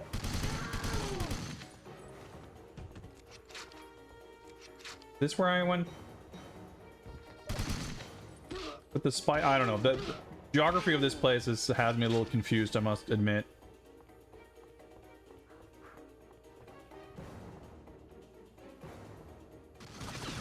Okay, surely I can do that. Just demolish the entire room. Sick. All right, that felt pretty good.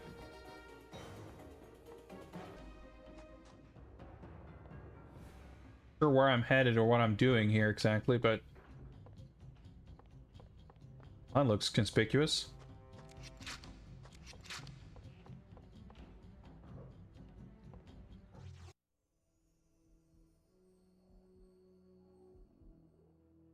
Of order.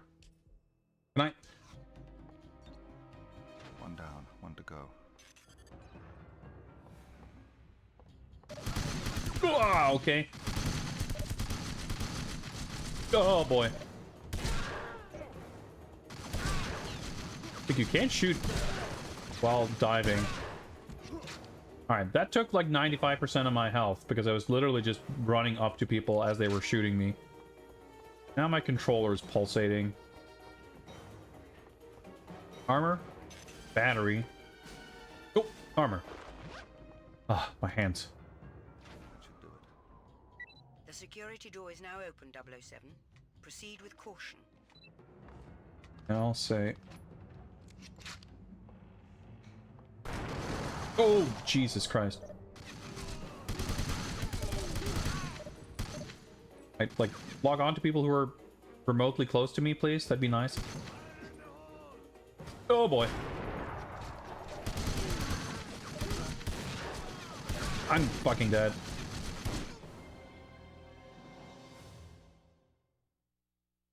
But that was all, you know, fair enough. I was not exactly...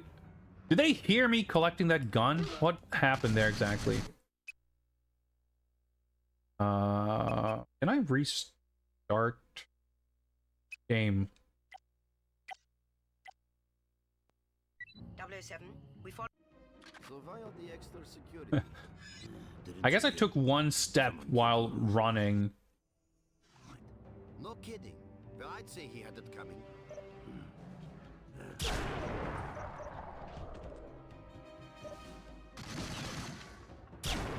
Dude, the way he fucking... like, dipped his head as he was, like, whatever he was doing, unholstering his gun. Pretty funny. So I literally cannot target this guy up there, except sometimes I can, but when I do, it still, like, doesn't work.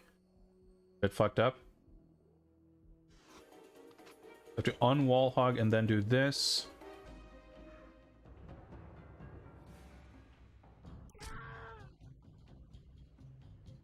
Whoops, I was trying to swap weapons. Oh my, look at my health. That pisses me off so much. Like, someone walks up to you and you try to punch them when they're like, shouldn't reasonably be ready. And you whiff your punch and you stand there and they just unload on you and you take like at least 50% damage.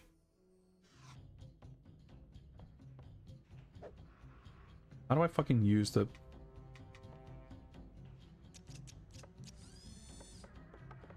Let me try this again and see if there was somewhere else to go, something else to do here. I guess, oh, I did get armor there. Okay. All right, so there's another staircase here. Can I go up the stairs? I can't. Okay. Probably what I meant to do then.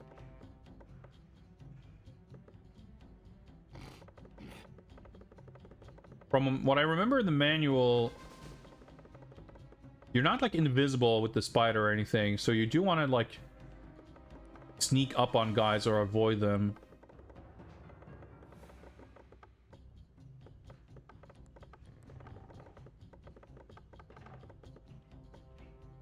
So this is where I went up eventually. Oh yeah, there's... Oh!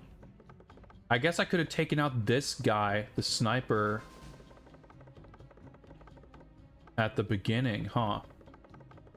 Was that the whole idea of this? Kinda seems like it. I mean, it's interesting that I can go around here and explore, but...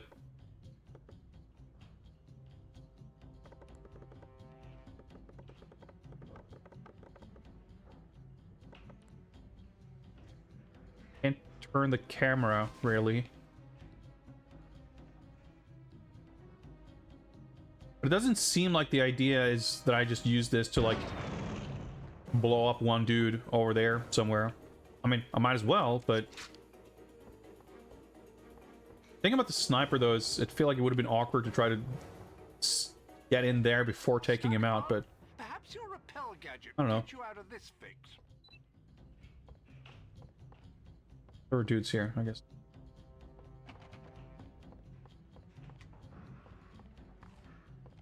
Remembered how to equip it.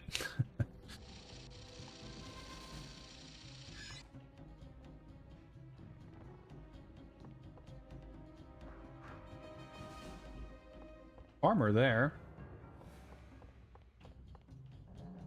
So I guess I can shoot that from over there. Question is, do I want to do that now? Oh my god, the way the lock-on just disables with no warning. The fact that the lock-on affects, like, how your movement works, what makes it so awkward. Among other things, I suppose.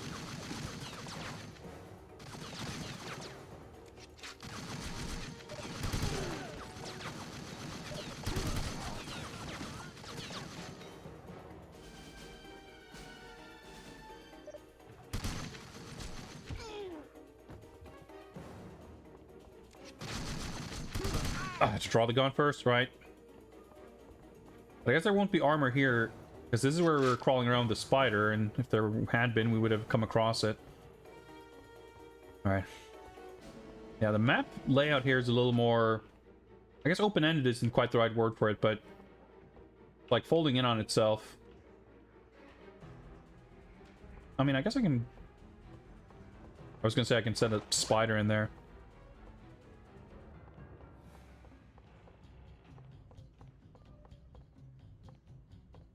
But yeah, like, there's a lot of alternate paths, and it's not... I mean, I know I'm supposed to get to that big room and activate the switches.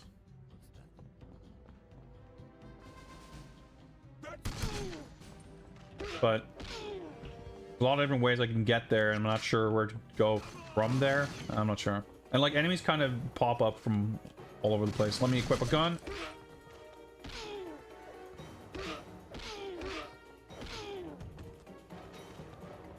No.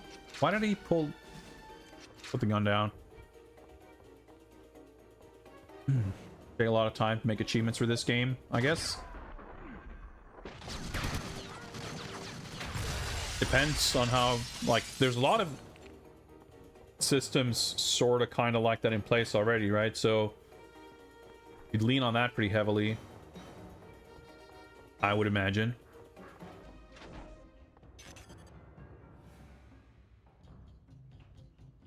Right.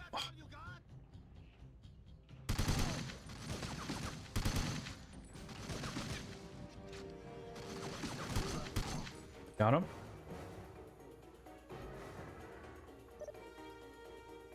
Yeah, the way the camera, like... basically, the aiming being so sort of context sensitive can be a little tricky.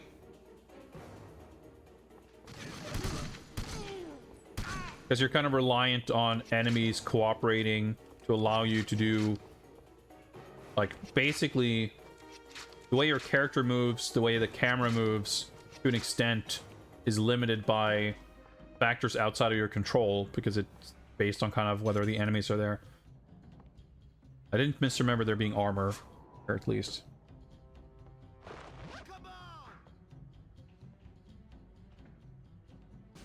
A little more... I can't aim for some reason. hope that guy's just far away or what. Not making record time here exactly, but staying alive is more important.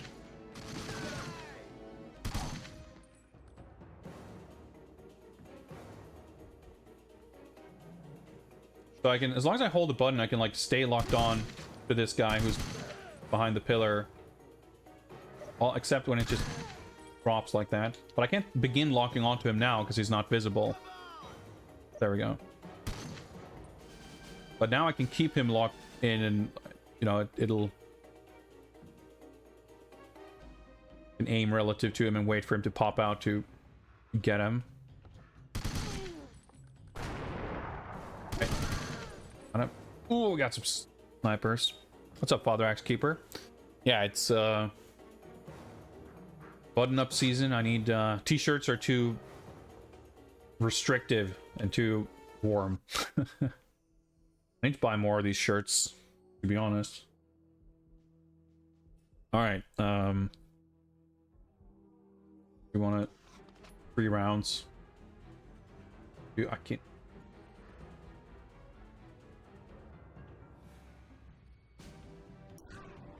There's another guy. Yep, there we go. Oh, that's perfect. Oh, would have been.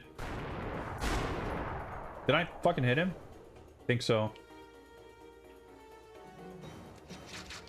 So I unlocked the door, I guess. But I don't know where it is.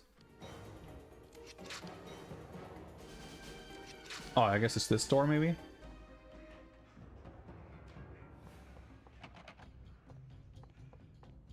Saw a picture of a white door somewhere, I think, but... could have been anywhere. I guess upstairs?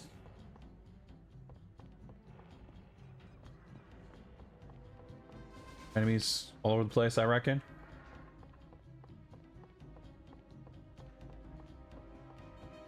I haven't really been over here.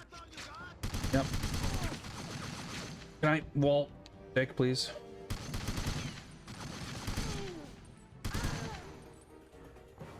The Bond is like incapable of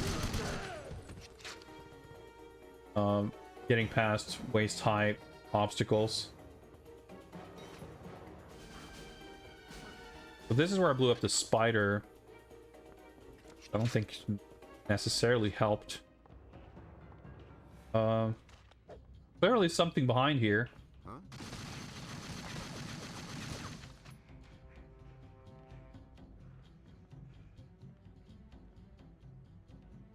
There was someone there, right?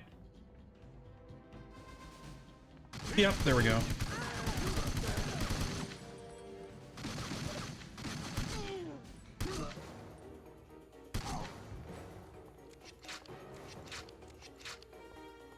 Let me...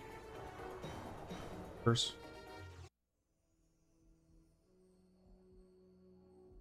Okay. Kind of switch or something there. I wanted to see if I have explosives or something to destroy these precious paintings. I'm being shot at.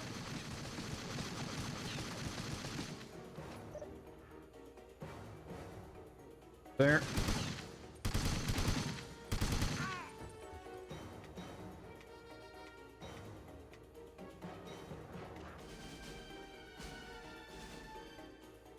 No, oh. So you don't use your gun weapon. You press the punch button to... No? How do I fucking throw a grenade? I don't... Oh my god. Action button, I guess? Yep, okay. Wait, do I detonate? Whoops. Oh wait, up there is the... Okay, so that's how I do that. So... oh, I guess that's the switch I just pressed.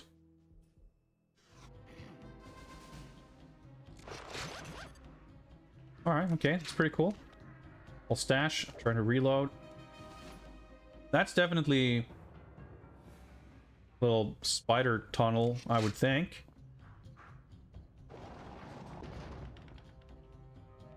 Not going through here. See, can do with that, I guess.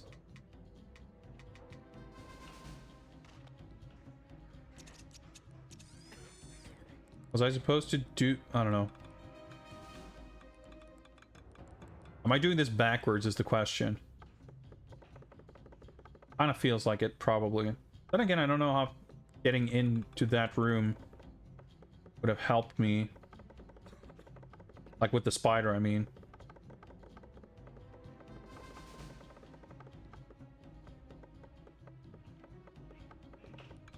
Needless to say, I have not the faintest idea where I am.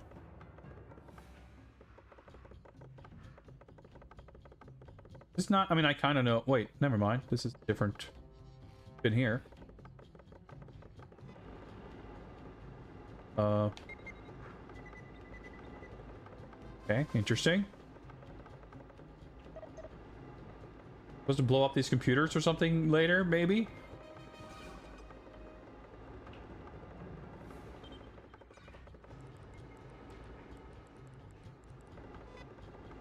Well, we should probably advance, so I might as well...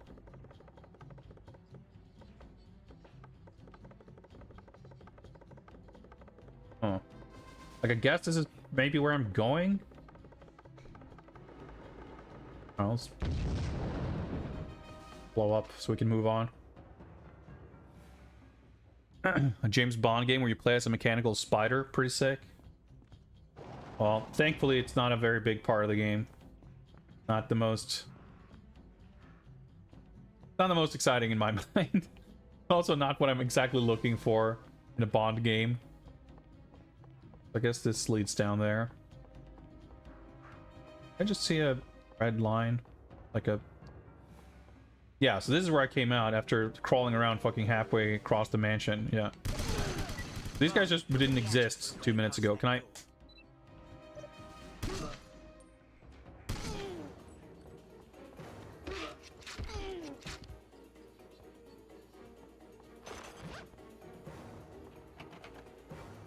That door was open.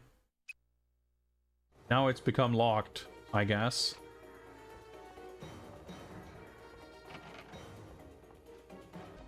Can I do something? I didn't get a new objective, did I? No. Wait. No, never mind.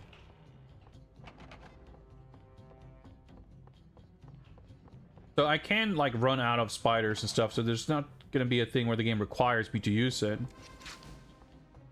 I guess maybe this isn't where I'm going? Pretty confused. Well, there's a sniper somewhere. Right, well... Perhaps you could use the rappel to access the attic, 007. I see. Well, perhaps. Perhaps. Wait, ooh. Ah, well, there's a sniper. Thank you, John, please. You actually were helpful. It might be the first time.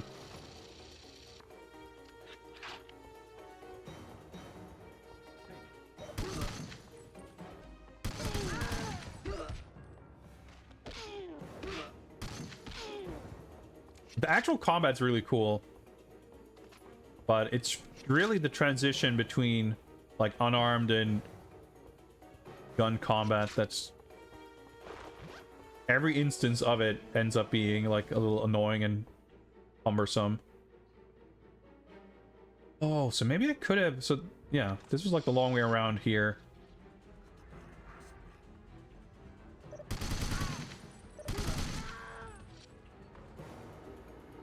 Maybe crawling in here with the spider would have been helpful somehow, although that door was locked.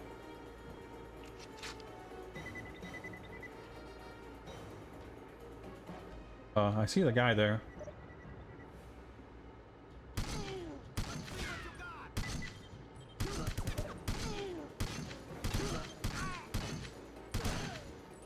Kind of funny trying to do the manual aiming, but they keep, like, shifting around.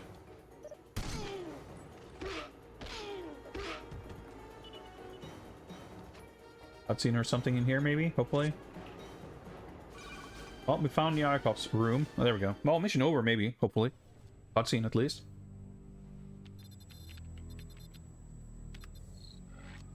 Good morning, Katya. Our goal is within sight. Out of these microscopic machines, a giant empire will grow. building on your research. We've improved the nanobots, altering their makeup with fungal spores found only here in the Louisiana Bayou, turning what was conceived as a blessing into a curse.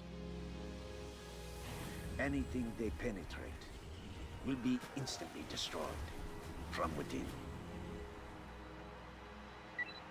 Anne, we've got a larger problem on our hands than we thought. Agreed. Nanobots that destroy metal. They're going to disintegrate the levees, flood the city. You've got to stop it, 007. All right, evil plot revealed.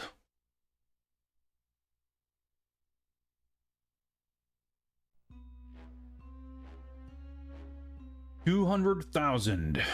Okay score, given that we took a million years to complete it. Yeah, 3 minutes is the part time. It's a pretty like confusingly laid out map. I feel like you could blaze through it and like skip half of it, but it's hard to even get a good sense of how much of it I sort of explored or how much ground I covered. Anyway, so we found the secret stash, we dropped the chandelier, and interestingly, the third and final Bond move does not seem to have involved the spider after all. There was so much spider crawling you could do that I just assumed that that's what we were looking for. I guess we were supposed to get a stealth takedown somewhere, but I don't even really know where we could have snuck up on people. The game doesn't really seem to be giving us that many opportunities for it. Bronze. I don't think we've gotten a single silver. A good couple of bronzes, but no silvers. And like intermittent golds. So I think Yakov was on the thumbnail for the next mission, so I guess we're having a little bit of a henchman showdown. I don't have a super clear idea of who he is and what his role is, but I mean, he's clearly evil and looks worthy of a showdown of some kind.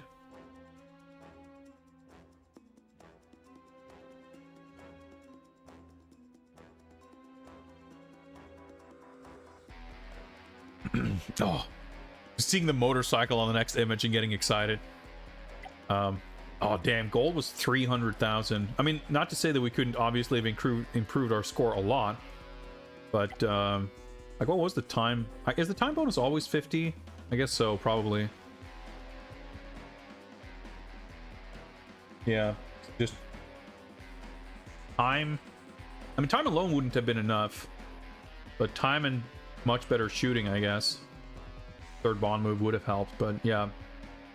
So these goals kind of tricky, whereas in the car level, just going fast seemed to be enough. Coming motorcycle mission is your favorite? Well, it's raising some expectations then. Actually, curious. I haven't been keeping count in a while. Just take a quick check to see. Assuming each thing here is something they will count in their list of missions. That makes this number 1, 2, 3, 4, 5, 6, 7, 8, 9, 10, 11, 12, 13, 14, 15, 16, 17, 18, 19, 20. In other words, 2/3 roughly through. I think it's at 30 plus, so I'm not sure how that's going to be counted exactly. But it kind of makes sense. It kind of feels like we're going to wrap up here, and now with this reveal, we're heading into the kind of last leg of the adventure. I'm trying to like map it a little bit to the GBA game and the locations and the levels and everything, but that game is so drastically different. Like, it doesn't even really follow the plot. Like, it has some of the major characters and beats and locations in a very broad sense, but nothing of what actually happens in any of these locations or the missions or anything, like, none of that ever like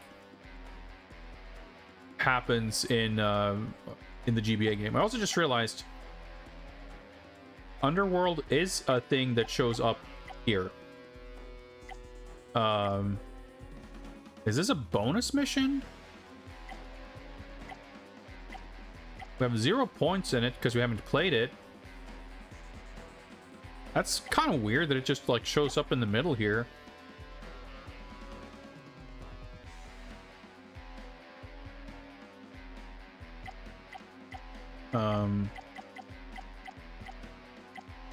I'm like a little baffled. I obviously would like to check it out, but I'm not sure if I should do it now or find some kind of natural break point. I mean, I'm not expecting to finish the game tonight, obviously. We don't have a huge amount of time left, an hour and change maybe. And we've about the same amount of time we've cleared a couple of missions. Started here, I guess. So we did 1, 2, 3, 4. We've done 4 missions, and we probably have like 10 left.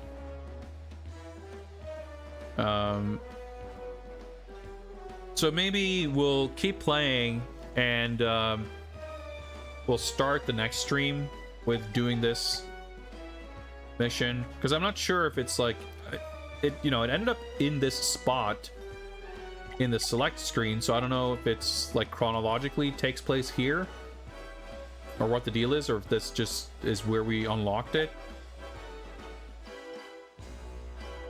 Because I thought it was, I guess it must have been for clearing this level that we got it, but I don't know. The point is, like, it may have made sense to do it first, like when we first got here, but if I'm going back to do it, I feel like I can go back to do it at any point, and we might as well do it the next time when we have like a clear kind of break point anyway. The GBA version of Everything or Nothing is nothing like Nightfire. They have nothing in common. It's like an isometric action game. It's a very simple game. It took us like 3 hours to finish. It was a very nice change of pace because it was pretty easy. But it was kind of cool because it had, now that I think of it, it had kind of a version of the lock-on mechanics from this game. So there were like some connective tissue in like the mechanics of how it played, and it had like the vehicle levels. I enjoyed it, but it was pretty plain. It mainly just built a bunch of expectations for what this game would be. But it turns out that, like I said, the story and everything, they took some basic plot beats and stuff from this game, of course, but it doesn't, like, the missions in that game don't correspond to missions in this game, which surprised me. It's one thing for them to kind of simplify and truncate things, but it's not like they took 7 missions from this game or set pieces or locations and built levels around them. They're like, all right, we're in we're in New Orleans, or we're in Peru, and we have a level based on it, but what you actually do in that level is like, there's no resemblance really to what you do in that location in this game. Especially, considering how many levels this game has and how they're all split up, and like, it wouldn't have been easy to necessarily translate this thing directly, so it's not a complaint by any stretch. It was probably a wise move to do something different, but based on how the cutscenes are presented and everything, and based on what we played from previous games, it just gave me the expectation that it would be a lot more, sticking a lot closer to what this game is doing than it actually did. So that was kind of surprising. But it also meant that, despite playing the GBA version first, we haven't really been spoiled on anything. Like, oh yeah, it turns out that Heidi Klum is an evil henchwoman or whatever. But it's like, yeah, the manual pretty much spoils that. It's not really a twist or a surprise. So that's been kind of cool. They've been more different than I expected. Honor World unlocks once you get 11 golds. Yeah, I guess that makes sense, because it seems like it was like a bonus unlock thing, and I wasn't sure if it was I was expecting this to be something that I would find in the bonus menu regardless of what it was, even though even when I unlocked it, it was unclear what it was. But I guess it is a level, which is kind of cool. But that means that we could completely hypothetically have been playing past this point without having unlocked it, which means that we shouldn't feel bad about having like missed out on what's going on here. But we'll come back to it some other time. But yeah, I'll say this much for GBA Everything or Nothing, like, it's by far the least, well, maybe not counting the first Game Boy Bond game, but compared to the recent ones, it's a very stress-free playthrough. World's Not Enough and Nightfire were both not very relaxing, simple games, even at their best. So Everything or Nothing being kind of a breeze to get through was very welcome.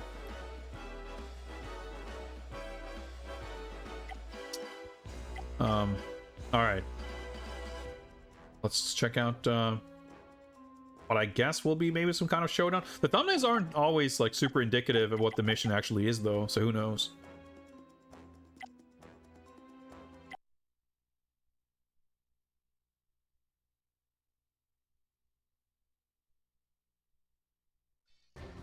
Oh, okay, we're just continuing. I have a fully loaded shotgun if I can't pick that one up. Yep, I guess that's 16 shells. It's okay. It's a little concerning that we find all this stuff in the first room of the level. Holy shit, okay. I guess this was inside the mansion the whole time. Looks sick though. Puzzle boss? How convenient, Mr. Bond. You are just in time to die. Robot hand. Kill him! Oh, now these are some henchmen. You're trapped, 007. Not if I can destroy Yayakov's machines. Right.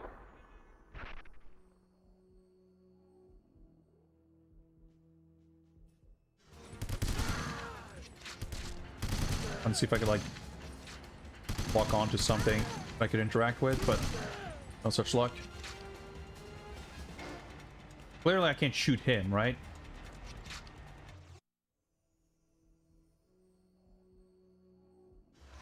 Or what it is I'm...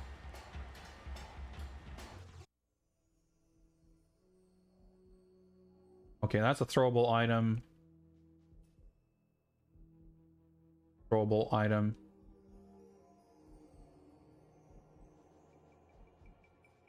Trying to figure out if there was throwable. There was something that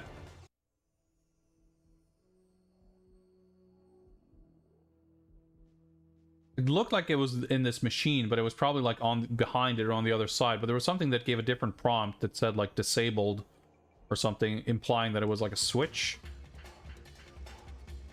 Keep him away from the machines! But I'm not sure.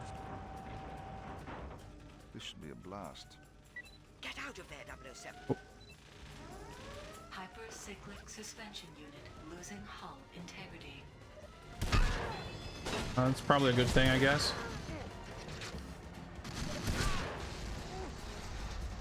Guess that's probably what we want to do. For that, Mr. Bond.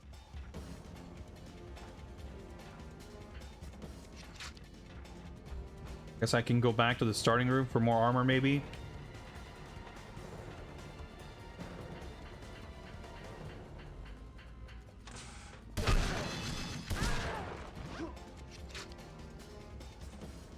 Ammo.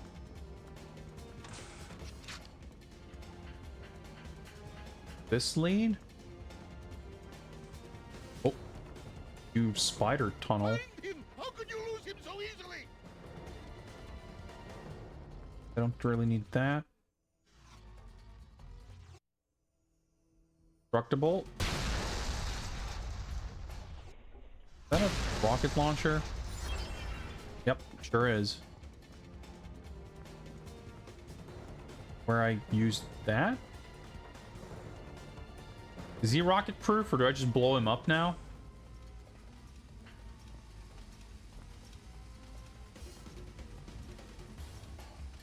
Pretty generous with armor. Well, just hit the blow this shit up switch. That should do the trick. Maybe I can blow up those things.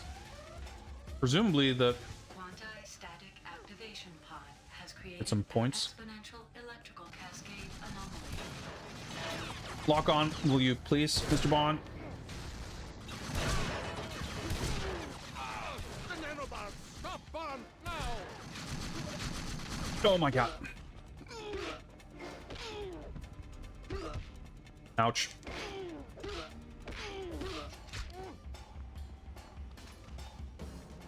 The thing. Destructible. Okay. Probably shouldn't do that when I'm standing right next to it.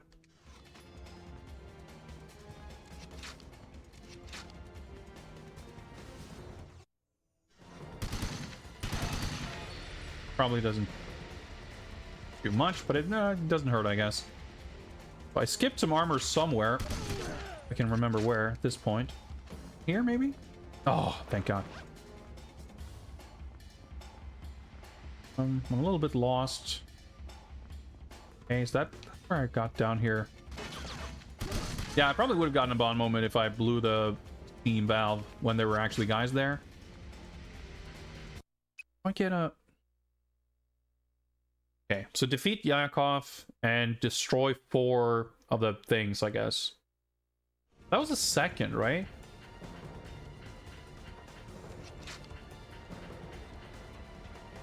Yeah, we didn't go here, so there's probably something somewhere. Not exactly through there, but what about this door?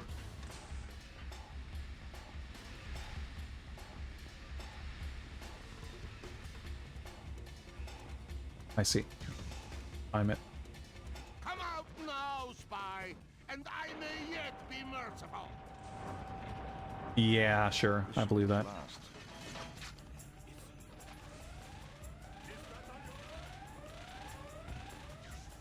Heavy molecular infuser failing. Injection seals compromised.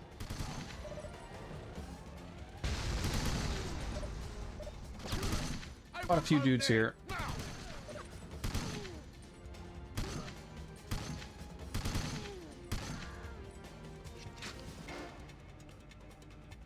On, please.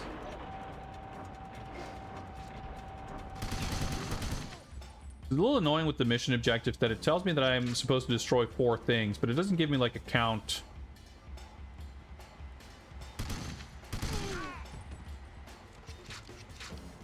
So, or if I can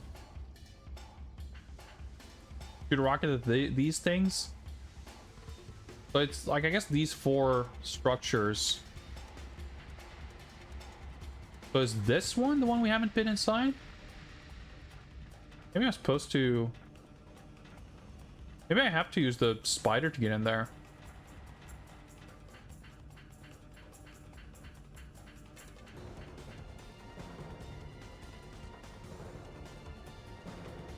Yeah, I don't think I should be required to do that. Or, I mean, I wouldn't expect to, but...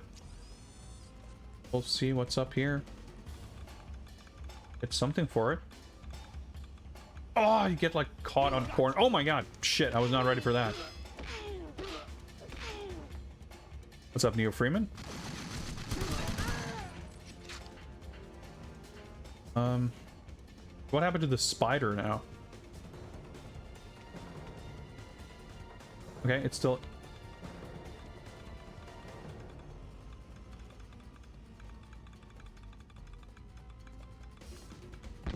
Okay. Probably not what you're really meant to do, but I don't have another, so...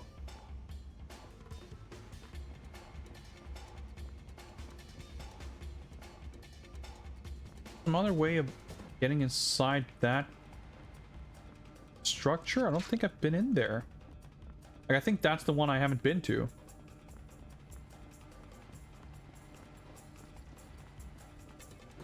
There's like clearly one in each corner. I'm a little confused, I must admit.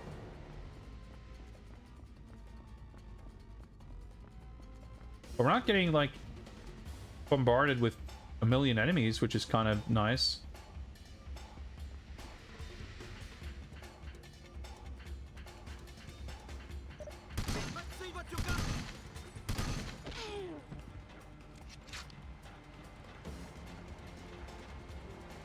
Because these don't...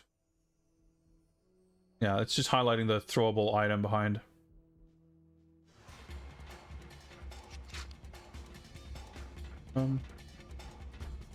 Go in here. Can't go in here. This was the first one I did over here, I'm pretty sure.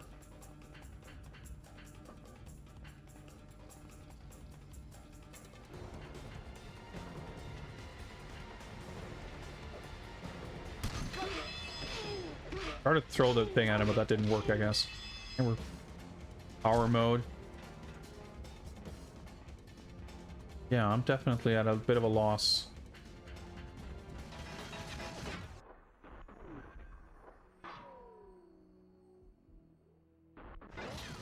Can I? Oh, please.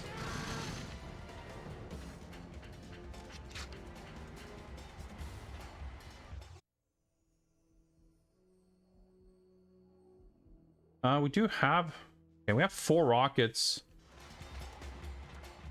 I doubt that this is going to do anything. Yeah, that's right. I can't really aim without locking on. I was going to shoot this thing in front of us, but that doesn't seem worthwhile. Suits, thermovision. Well, we're definitely not getting any score for time on this level, that's for sure.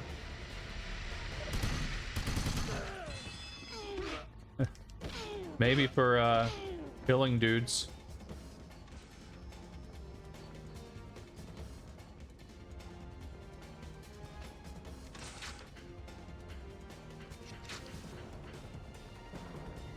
Here again. Let's double check. There's no... I haven't, like... Yeah, I didn't magically get a spider back or something.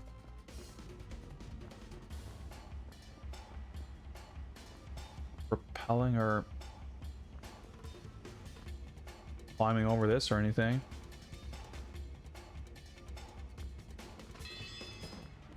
Maybe... Can I... Pretty sure I tried this already, but there's no... long way around everything. Nope.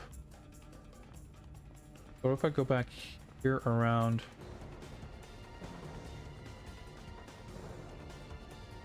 Where you got the rocket launcher, but got yeah. Whoa, whoa, whoa! Probably don't want to walk there. I'm a little baffled. Unless you like have to use the Q spider, and if you fuck it up, you're soft lock. I mean, I guess there's like the half open door.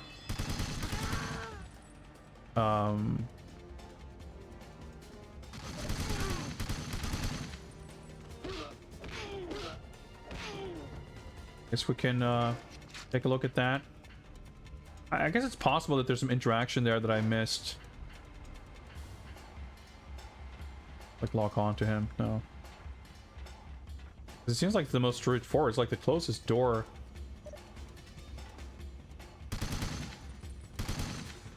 It was that simple. I see. I don't know the fuck what I was shooting at there, but... Yeah, okay, so definitely you could have crawled up here with the spider or whatever. Wait, can I actually crouch and get through here? Nope. Well, we're well past wasting all the time anyway, so... we'll be thorough and take a look. This should be a blast.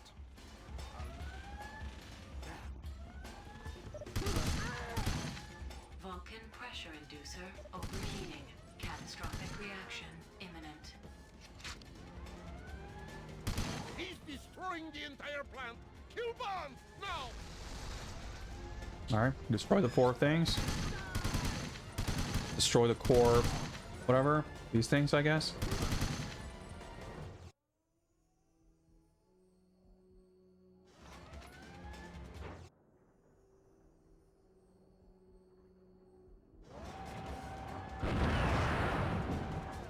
Okay, that doesn't really work. I guess you just have to shoot your gun into, like, 'cause it seems like we can now lock onto the core.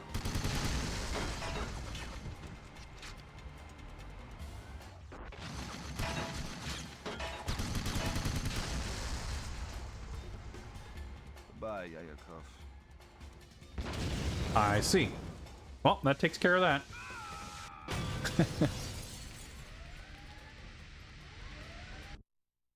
No clear on what the rocket launcher was supposed to be good for, but hey.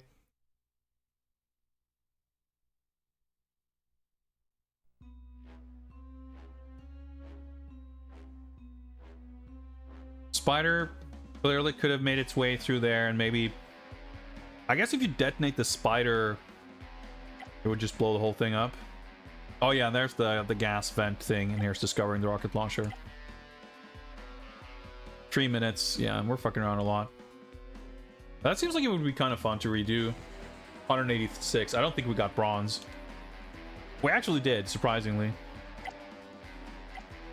I would not have expected that.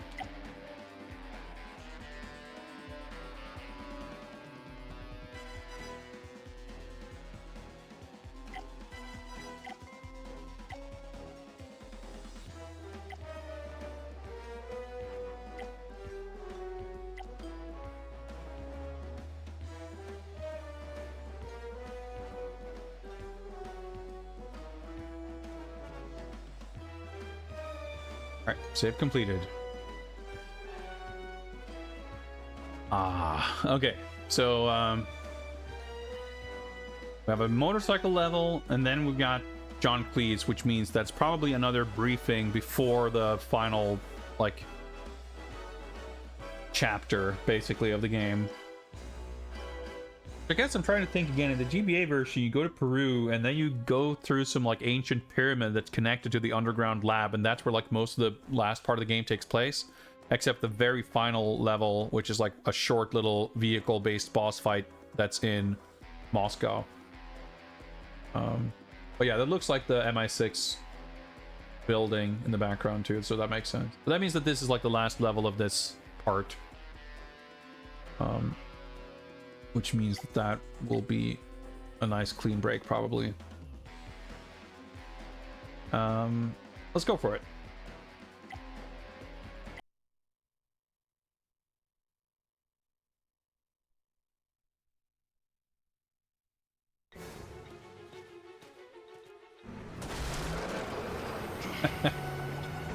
Oh, makes sense. Jaws is back. Oh. Like, just waiting for us. Perfect.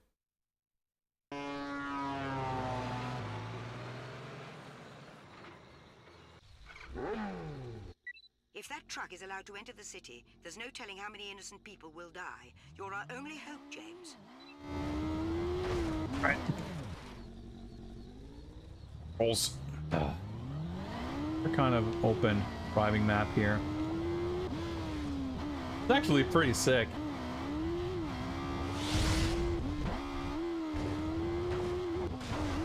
Yeah, the handling leaves a little bit to be desired. At least my ability to deal with it. Dude. I fucking love the graphics in this game. This is so sick.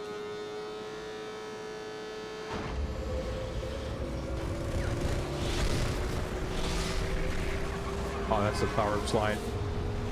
Dude, this is fucking peak motorcycling. Whoops. Oh, I thought I would game over. I wanted to see if I could fire backwards, but that's car exclusive, I guess.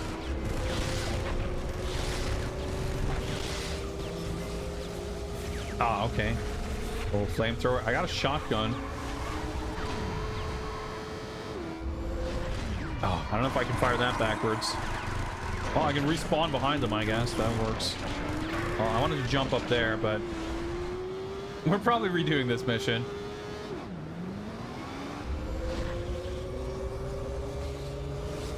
Sense of speed is, like, pretty incredible. Oh, boy. This is cool. Like, the first part, immediately we're in, like, the jungle swamp part, and I'm like, nah. The driving's still cool, but it's like... well, and then as far as, like, a swampy environment, it's still, like... Yeah, very beautifully done here. But then we go to, like, the highway, we can dodge traffic and everything, and it's pretty sick. But yeah, the controls are a bit awkward because you can use the face buttons to accelerate and brake. But because they're... I mean to do that. Analog, it's like actually quite tiring on your thumb. Yep. To go at full speed. So you can use the analog stick.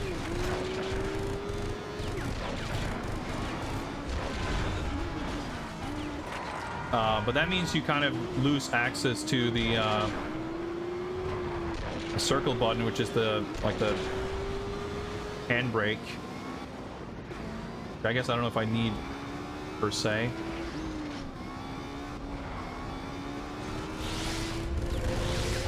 A little weird. I guess you can't like lock on because you don't press L1 to lock on during driving.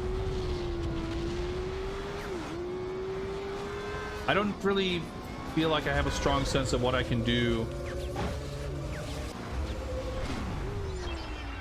There we go. That was sick. I mean, it was worth it. It's funny. You would expect to be kind of more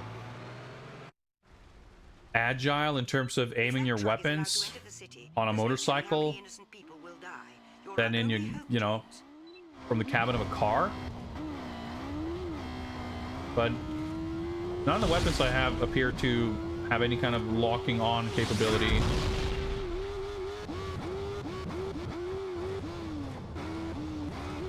So it's either shotgun or missiles. And neither seems like super great. Dude, the fucking camera is just wilding out because I was doing a wheelie. Meanwhile, these guys are just basically locking onto me with their automatic weapons, and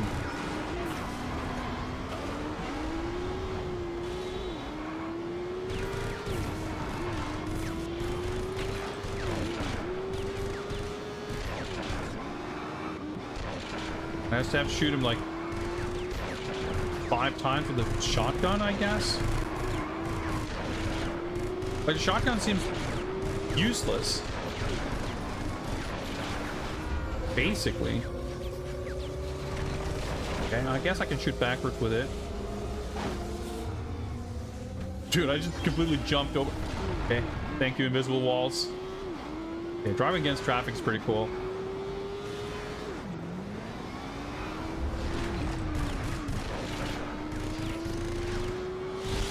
At least the cars are a little bit of an easier target to hit. The rockets, but it's a little clumsy. It's incredibly fucking cool, but Be careful, Bond. The target is Jaws, not dude, innocent. they're driving like a normal car, and I shoot like 3 rockets at them. 007, you mustn't let Jaws succeed. What the hell? Now I can shoot him backwards? Didn't work before. Yeah, it's kind of weird. Like, when you're driving the car, you can lock on with the missiles, but not with the motorcycle when you kind of... I mean, I guess it's not correct to say that you need it more with the motorcycle than with the car, but you don't need it less.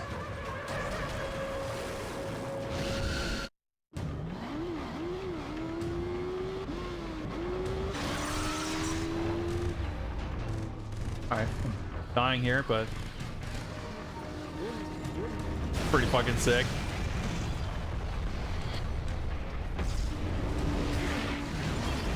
I've got a bond move for that. Unfortunately, I'm gonna die. The truck, 007. You must do everything in your power to stop Jaws. Look for a weakness in that tanker, 007. Perhaps that flamethrower will come in handy. Alright, thanks, John Cleese.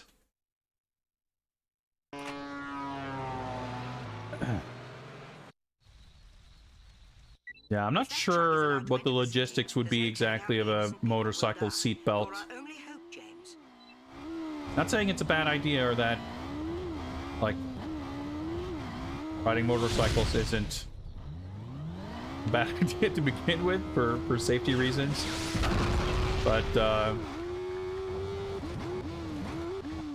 feel like anything that's potent enough to send you flying is gonna kind of cause different issues if you're constricted by a seatbelt. I would imagine. I'm not an expert, you know, but like forget the fucking cars. Dudes on a motorcycle, you just shoot them with a rocket, and they just don't care. See, like, I definitely hit there, at least one.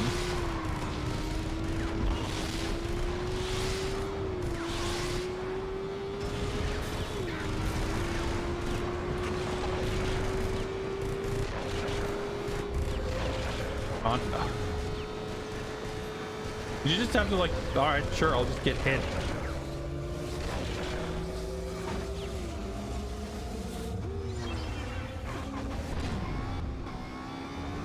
It's really cool how sort of the camera and the sound design, like, I'm not sure what the sound is of, like, going really fast, but this, you hear this, like, whining noise. It's pretty effective in, like, making it feel sort of harrowing and scary. It's still pretty cool. Well, I guess we took evasive maneuvers and suddenly we're not dealing with as many enemies. That's good. Means we're spending more time not getting our health melted away.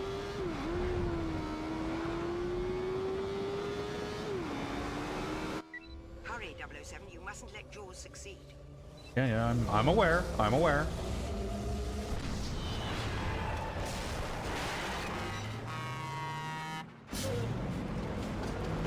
Nearing the speed of Bond, yeah. But yeah, as far, like, again, my complaints still stand with how all these games handle, like, the excessive amounts of... Okay. I thought I was doing it, like, 2 years early last time, so I tried to be a little smoother and not hit it super early. But so much for that, I guess. Now I'm not allowed to do it, I guess. I didn't get a prompt. I guess I should have just pressed L1 when I got the prompt. Oh well. Yeah, so the weapons, like, again, Bond's just firing endless missiles.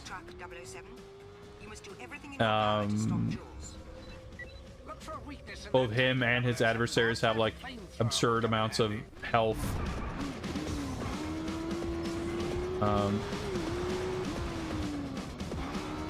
Okay, should I be slowing down and wait for him?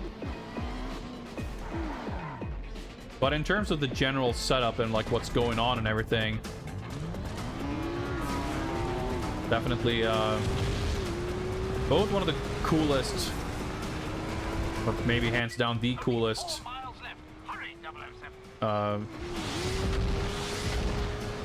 vehicle set piece levels.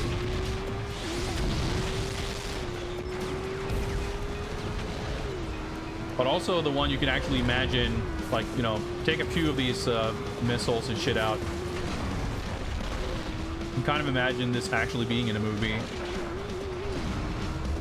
007, Jaws is only 3 miles from the city. Do hurry.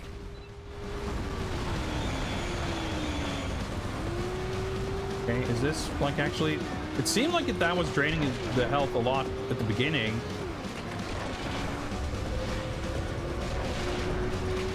I didn't really catch what John Cleese was saying about the flamethrower. Like, I drained a lot of health early on, and then, like, nothing's been moving.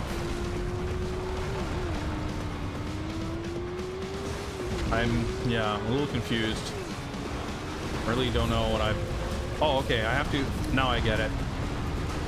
I've already fully damaged him on the left side. You have to damage him on both sides. Okay.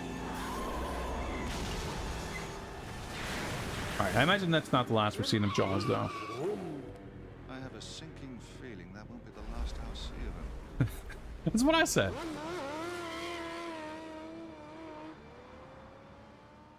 Yeah, it's pretty typical for this game, though. Like, there's just some bits that struggle just ever so slightly with kind of communicating to you what the game wants from you and how you're supposed to interact with them and execute them. And when that happens, it's a little unsatisfying and a little bit clunky. But it is really cool, and if you kind of get on board with what you're supposed to do and how it's supposed to play out, it's awesome. So I feel a lot of the levels are kind of like, you want to replay them so that you can do them better, both in the sense of achieving better performance, but also you want to see how cool that level could be if you did it really well. Or in some cases, if you did it in accordance with what the game wanted of you, you know? Oh, I guess you can jump over the gate at the beginning? That's interesting.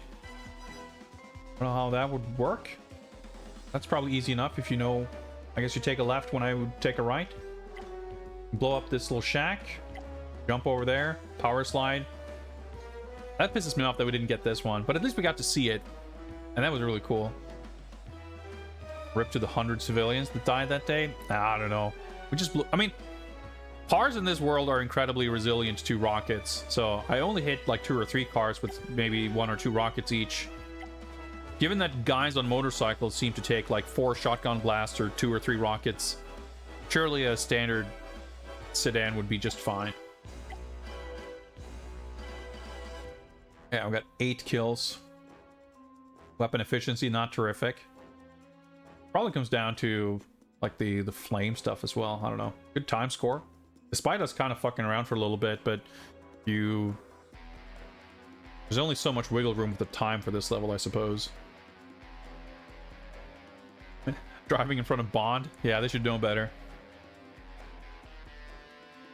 See, I feel like this level, if you took out the combat part or made it so much, like, had so much less of it, or, you know, just have a submachine gun that locks onto enemies and makes it so you shoot them with sustained fire during a half a second or a second and they die, so you can actually try to aim for the guys and shoot them and kill them. Like, as it stands, engaging in combat with the motorcycle guys just felt completely pointless. And when you have cars and trucks, that's like even worse.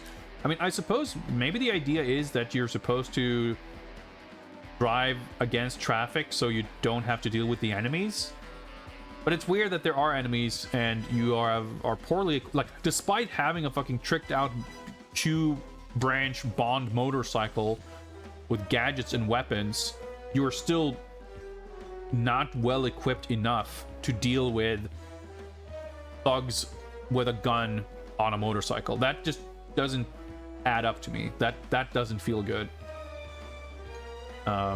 Still an awesome level, super fucking cool.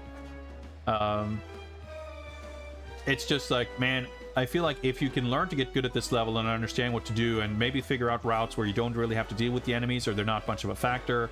Like, even taking out the truck at the end, I didn't really feel like I did super well because I was confused for most of it. Like, I made a good choice in like getting ahead of him by driving on the left side, so I didn't have to deal with all those trucks, but it was awkward to just have to park and wait for him to catch up. And then, like, I didn't adjust the speed correctly, so they kind of pulled ahead, and then I don't know, it's like a little clunky like that, but I mean, this is a million times preferable to the more annoying vehicle stages in Nightfire, like not even in the same universe.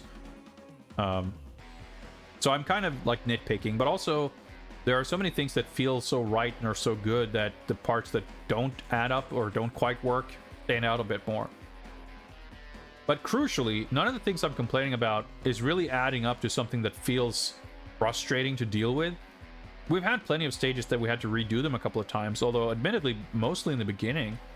But even so, redoing levels in this isn't a chore because they're fun and they're short and they're cool. And they're not like super impossible or anything. I mean, I still don't feel like I've mastered the aiming and shooting super well. So there's still room for me to get significantly better at that, at which point I think a lot of the levels wouldn't feel super threatening.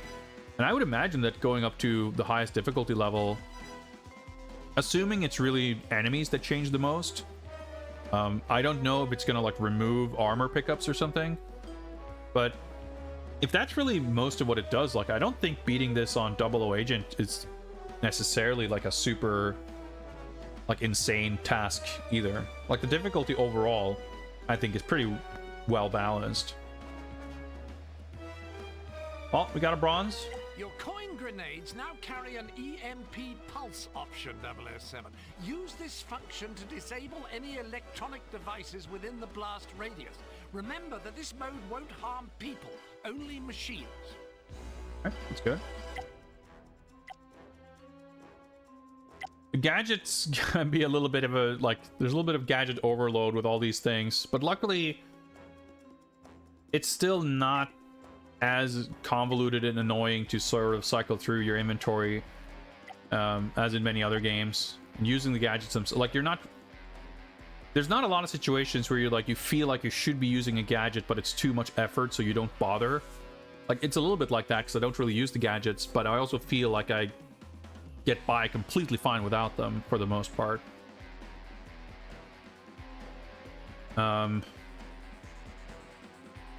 I think there's like the biggest issue I have is that the Bond Sense inventory screen, the way it's laid out, where the highlighted thing is on the bottom right and you see like 3 or 4 icons on your left, there's like 2 things about it that makes it terrible. One is that the controls feel backward, and I can't exactly explain it, but it's like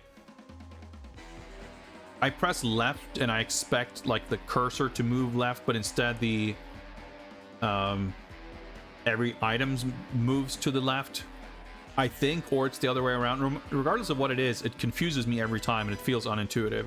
But the worst thing is, because the highlighted thing is on the bottom right and you have these other icons to the side, you don't see, like, this is your highlighted thing, you see these things, but you don't see what's here. So you're always like, you're navigating blind. There would have been such a simple matter of arranging things slightly different to not even change any amount of information that's on the screen, but they would just organize it differently. Strictly speaking, not even change any of the functionality or the controls, but just by having the UI elements laid out in a different order, in a different position, it would have been like so much more intuitive. But the way it is now, it's like weird. The other thing is, like, during gameplay, you can tap up to cycle through gadgets only and down to cycle through weapons only, but when you're in the inventory screen, they're all piled together. I feel like it would have been much more logical to have in that screen like up and down to cycle through gadgets and left and right to cycle through weapons, just so that you know if you're looking for a weapon or a gadget, you don't have to cycle through both. So, like a lot of things in this game, like, it's a pretty clever design, it's a smart solution, it's an improvement over previous games, but there are still like kind of obvious stumbling blocks. What's up, AWOL Trooper? Yeah, I'm enjoying this game. It's very cool. I'm liking it a lot. I also just realized that the timer has crashed and frozen. I was looking at it a while ago to figure out when it froze. Or rather, I was looking at it to make sure that it didn't freeze, but then it did. Let me see if I can figure out roughly how long ago that happened, so we can adjust. I mean, I guess we've been sitting on this screen for a while, but let me see if I can go to the VOD and just check.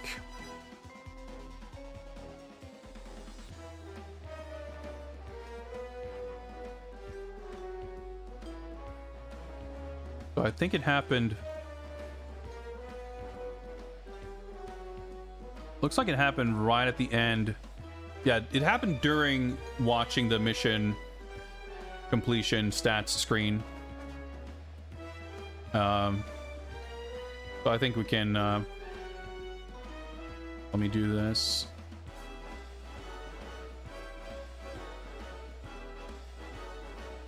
Write down the time. Let me just fix this. Oh yeah, I guess. Bear with me for a moment.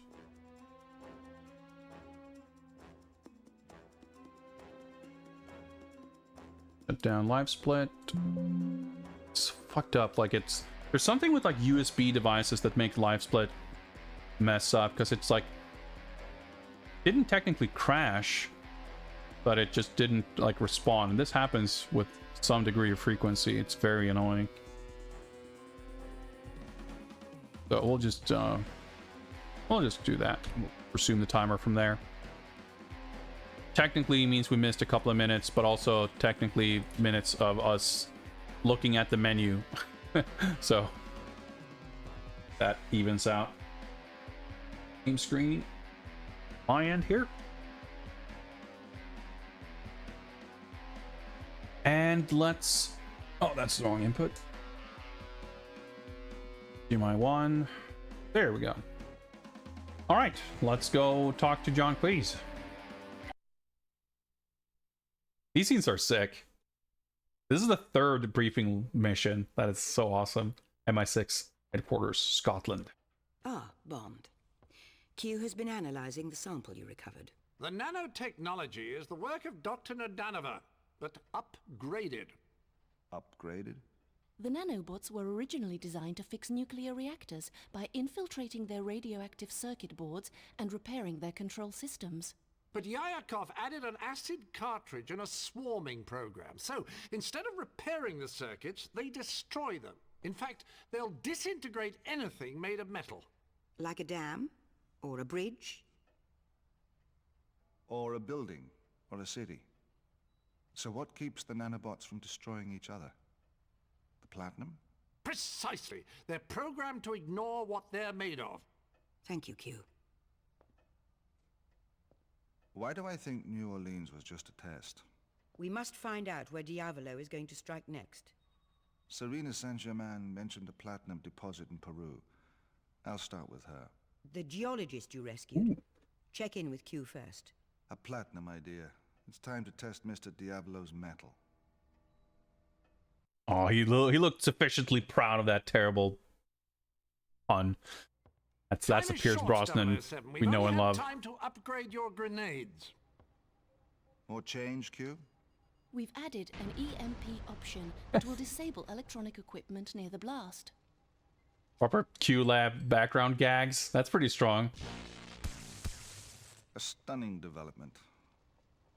Oh, grow up. Pretty good. I'm playing the Japanese version because that's the version I have. I collect Japanese games. I have a Japanese PS2. I was originally planning on playing the Xbox version, but coincidentally I had bought this Japanese PS2 copy some time ago, and the Xbox version for whatever reason wouldn't boot. I couldn't get it to work, so we're playing this one. But when I don't play through every James Bond video game in chronological order, I do play a lot of old Japanese games and random old stuff for various consoles. So, for the most part, my collection is all Japanese stuff. So cute! Thank you very much for the follow. All right, so I was talking about this before with the plot. I was a bit unsure of where things would go. And I was like, in the GBA version, you go to Peru and then you like transition into the pyramid ruin lab levels or whatever.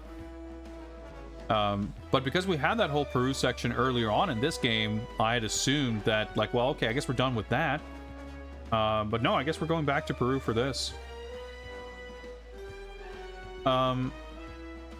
However, I feel like this is going to be a perfect spot to start next time, so I kind of don't really want to go any further than this tonight. I reckon, given my energy levels, I would end perhaps a little bit sooner than usual, but I do think that this actually leaves us the perfect amount of time to take a look at this Underworld bonus mission, see what that was all about. Maybe we'll finish it, maybe we won't, but either way, well, we can check this out, and that means we have kind of a clean slate to hop on the sort of final stretch here. Because if we do this on Saturday, I think we probably have a pretty good chance of finishing the rest of the game on Saturday.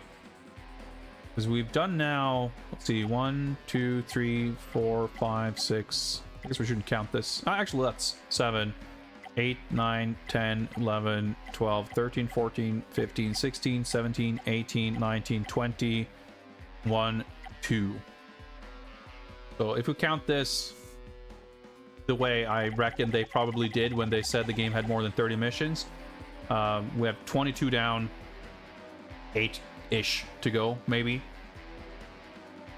And today, I guess we've done 1, 2, 3, 4, 5, 6, 7. So yeah, I think that sounds about right. So let's go back a little bit here and check out this underworld mission and see what that's about. This was apparently unlocked by collecting 11 gold medals. And it shows up just kind of in the middle of the mission select. Save Maya, okay.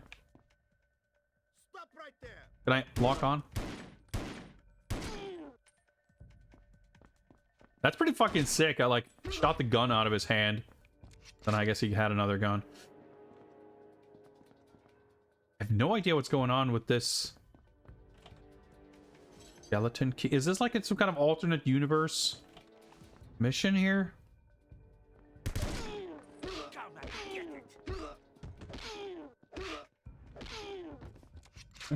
Couple of back elbows. We're double dragging it out here. Yeah, I got a Q-spider thing. Oh, fuck's sake. I meant to send the Q-spider, but I was standing so close to the door that I opened the door instead. Let's do that. I don't know if that was what I was meant to do.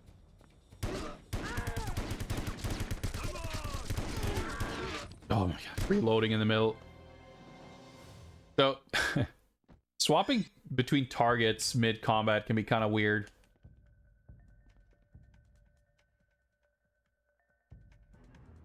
Crouch. Let go of the wall. Crouch. So much for that. Stealth in this game seems a little like... I figured I'd be silent there, but I was crouching behind a box, behind a corner, but he still noticed me, I guess. Oh yeah.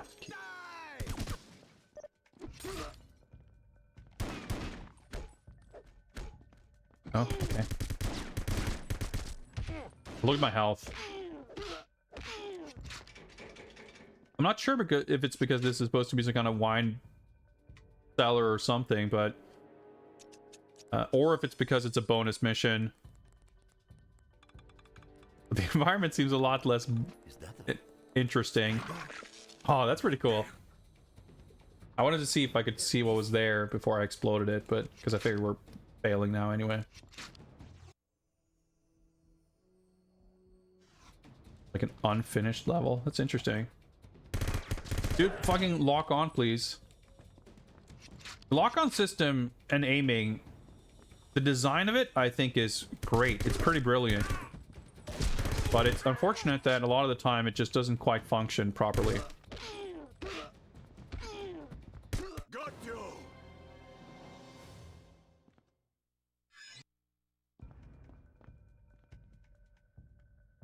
Can I... Intruder. Can I lock... Oh my god. So the gray reticle is supposed to indicate that, like, they're... You can't hit them, basically. Or not that you can't hit them, but they're, like, behind cover or something, you know? They're obscured, basically.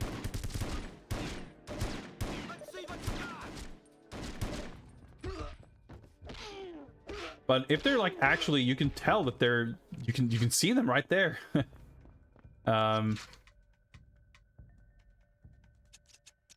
You should still be able to shoot them.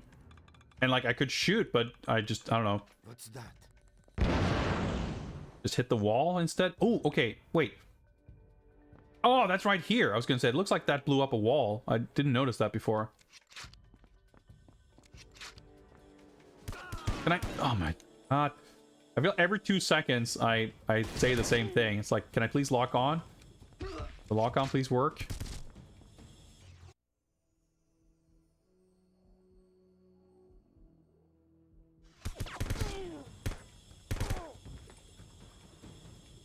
Especially awkward here for some reason.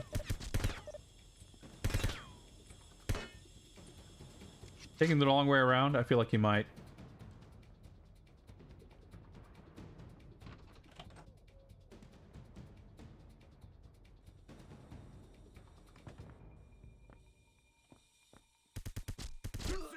I was trying to turn around, but then I got locked on instead.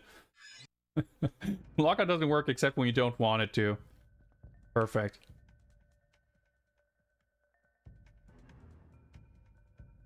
Oh.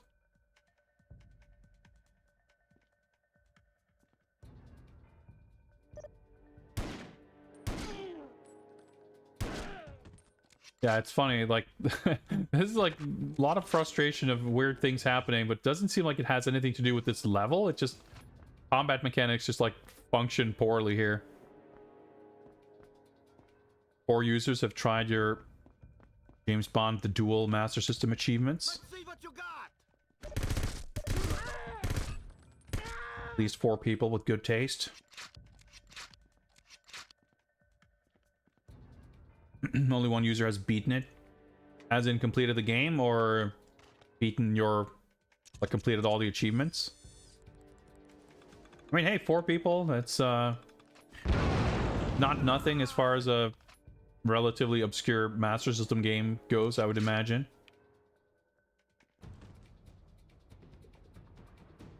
Can I please lock onto this guy who's literally right in front of me?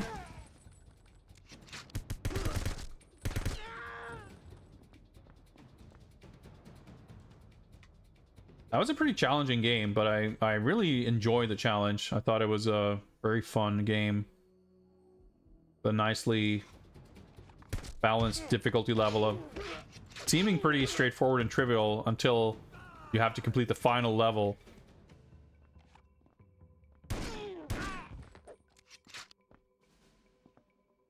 Yeah, I just achieved the beat the game. Cool. Yeah, it's a tricky game, but very... I've been like... I can't say I've been like tempted to go back to it exactly, but definitely the thought of it is pretty enticing because it's still like short enough that once you kind of know it, it's not trivial per se, but not a terribly daunting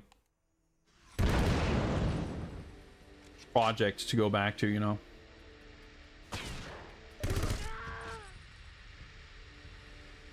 More challenging are time attack chivos. Yeah, I don't know if I mean, I'm not too big on achievements type stuff in general. I can enjoy it, but I've never bothered with like retro achievement stuff. Not least, I guess, because you have to use fucking retro arch and shit, but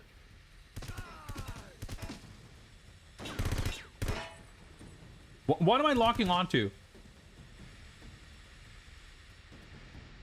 Well, that seemed to hurt me. I'm not sure if I can disable that or something.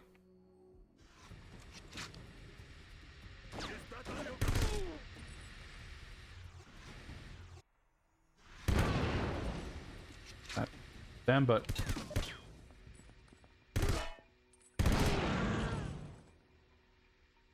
do that. I was gonna say there should be some guy there. Yeah. This level is kind of an interesting demonstration of how like kind of boring and uninteresting levels in this game could have been if this is what they were like. Like the art's not bad, but it's not a very, you know, evocative, interesting location or anything. It's very bland hallways. And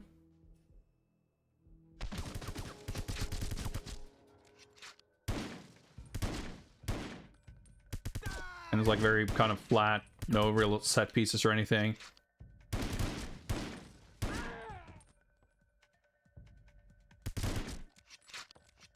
The guy's just gonna keep shooting at me without me being able to do much, so... No, please. There we go.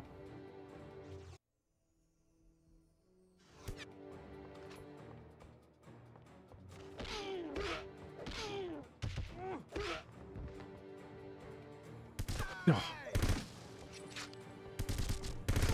Why am I like walking slowly? Yeah, it's funny. I'm like complaining constantly during this level for some reason. It doesn't seem like, yeah, the level is kind of boring, but it's more like the, I mean, I guess there's actually a lot of combat. Like most levels in the game aren't like this, with just like hallway after hallway of just shooting guys. I guess there's that also, you know. Is that the end of it?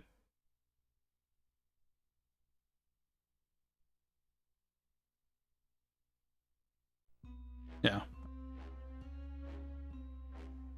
Oh, that was kind of neat. Is there a medal? Probably not. It's just like a little bonus thing.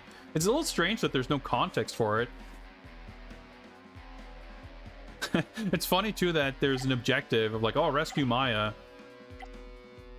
But there was no, like, we just walked up through a door and then it ended. But I guess maybe we could imagine, you know, maybe there was supposed to be a level. You know, this is for in the club. Yeah, so I guess this would have led, I guess it's placed here in the level selection because this is where this mission would have went. Like, you're at the club, you enter this secret door in the like the green room or the backstage area or whatever, and you were supposed to have gone through like the back, like inner workings of the club, and then made it out through a door and then ended up outside in the courtyard. So I guess that makes sense, which means that you would have been on your way to find her, to rescue her. But it was like cut, it was never finished. So they just added it as like a little bonus thing, I suppose. I'm glad I received that sort of little nugget of context, Ramon, because that way I can make sense of it. Without it, it like seems a little, yeah, I can't necessarily make sense of it. I wanted to check something.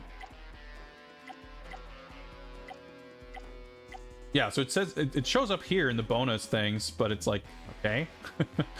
For world. So yeah, I think, yeah, I still like these upgrade toggle things or whatever. We got a toggle like this for I want to see, hopefully, if we're going back to Peru and we're referring to her, this character again, it would be nice if we see her again, and especially if she shows up in the opening cutscene, but not in a pre-rendered fashion. So we can see if we can actually, we can do that. We're not going to replay or actually start playing. I'll start the mission just to see what plays out here at the beginning of the mission, cutscene wise, because this might be an opportunity to figure out if we can understand. Oh, yeah, there she is. Diablo a personal visit. That's pretty sick. James, that's impossible. You'd have to win one of his races. Automobile races. He collects exotic cars. Flies in the So that's why we had like a freaking rally section. So all I have to do is switch places with one of the drivers. Even if you could, what makes you think you can win? I can't afford to lose. All right, so of course we see her only in pre-rendered CG form, so we still won't be able to, like, that's the thing. Understood. She does show up in game where she would, if you can change costumes, if that's what that is, that would show up, but it doesn't show up until like the end of a level, so I can't fully like confirm whether that's what it is or not without playing through a level. But dude, this sounds so sick. Oh, 誰も殺してはならない. You must not kill anyone. And you must not trigger an alert. So full stuff. It's basically like a Hitman level. I guess we have to disable the security lasers to infiltrate. This is, oh, dude, I'm so excited. This seems like a sick mission. The mission variety in this game is just fucking off the charts. I have a lot of like quibbles, annoying little bits and pieces with this game, here and there, but everything else about it is like so incredibly sick.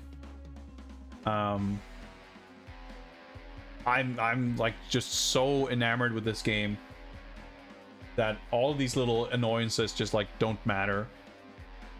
11 out of 10. I mean, in a way it is, but at the same time it's like it's got very obvious areas for improvement.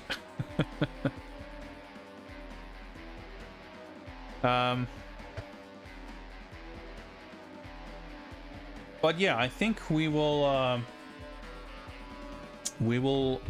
wrap up there. We will we'll hold off on sneaking into this building to take on the identity of a race car driver and do a proper race. Oh, that's gonna be sick. For next time. In case someone would like to, let me just hop on over here real quick. That's not the right button.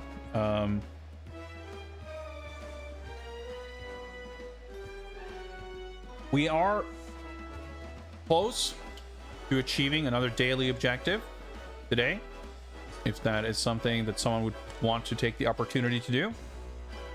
You have a couple of more minutes to do so before we wrap up. But we're at 750 out of 1,000 for today, so that's 250 bits or a sub, or I guess that's about it to reach the goal. But we will wrap up there for today. We shall see if there's someone streaming that we might want to raid. Also, a quick update, or a quick reminder, I should say. We did complete the community challenge for the next Viewer's Choice versus Fighting Game stream. So Friday, we will do a bonus stream to play some fighting games. Or, well, I will be playing them, you will be choosing them. And I'm sure we will have some technical issues to deal with. That is always the case with those streams, but I always have a great time nevertheless. So Friday will be fighting games.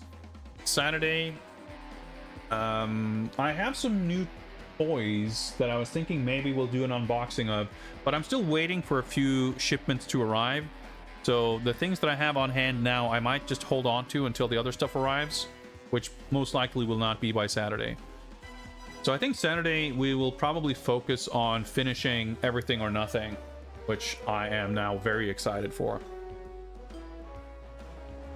And then we'll see what we will move on to next week. As far as stream target or stream raid targets go, we've got a couple of options here.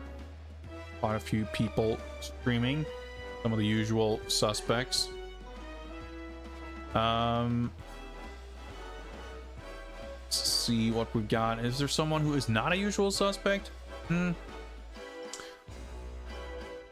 Moss Bios is doing Watch Along Wednesday. I'm not sure what we're watching, but there's always chill stuff to watch and chill and hang out with over there. So I think we're gonna go raid Moss Bios. Thank you very much, everybody, for hanging out. This was fun. This game is pretty fucking sick. Let me... Hopefully, if... Actually, let's do this. I'm gonna try to optimize the odds of the World of Jigga stuff working properly. This looks about right. All right, well, yeah. Thanks for hanging out. This was fun. I will be back Friday for fighting games, Saturday for Saturday for more Games Bond is what I was trying to say. Let's see if we can figure this out. Yeah, there we go. I'll see you guys Friday or Saturday or whenever. Till then, take care. Have a nice rest of your week. Thank you very much for watching. Goodbye.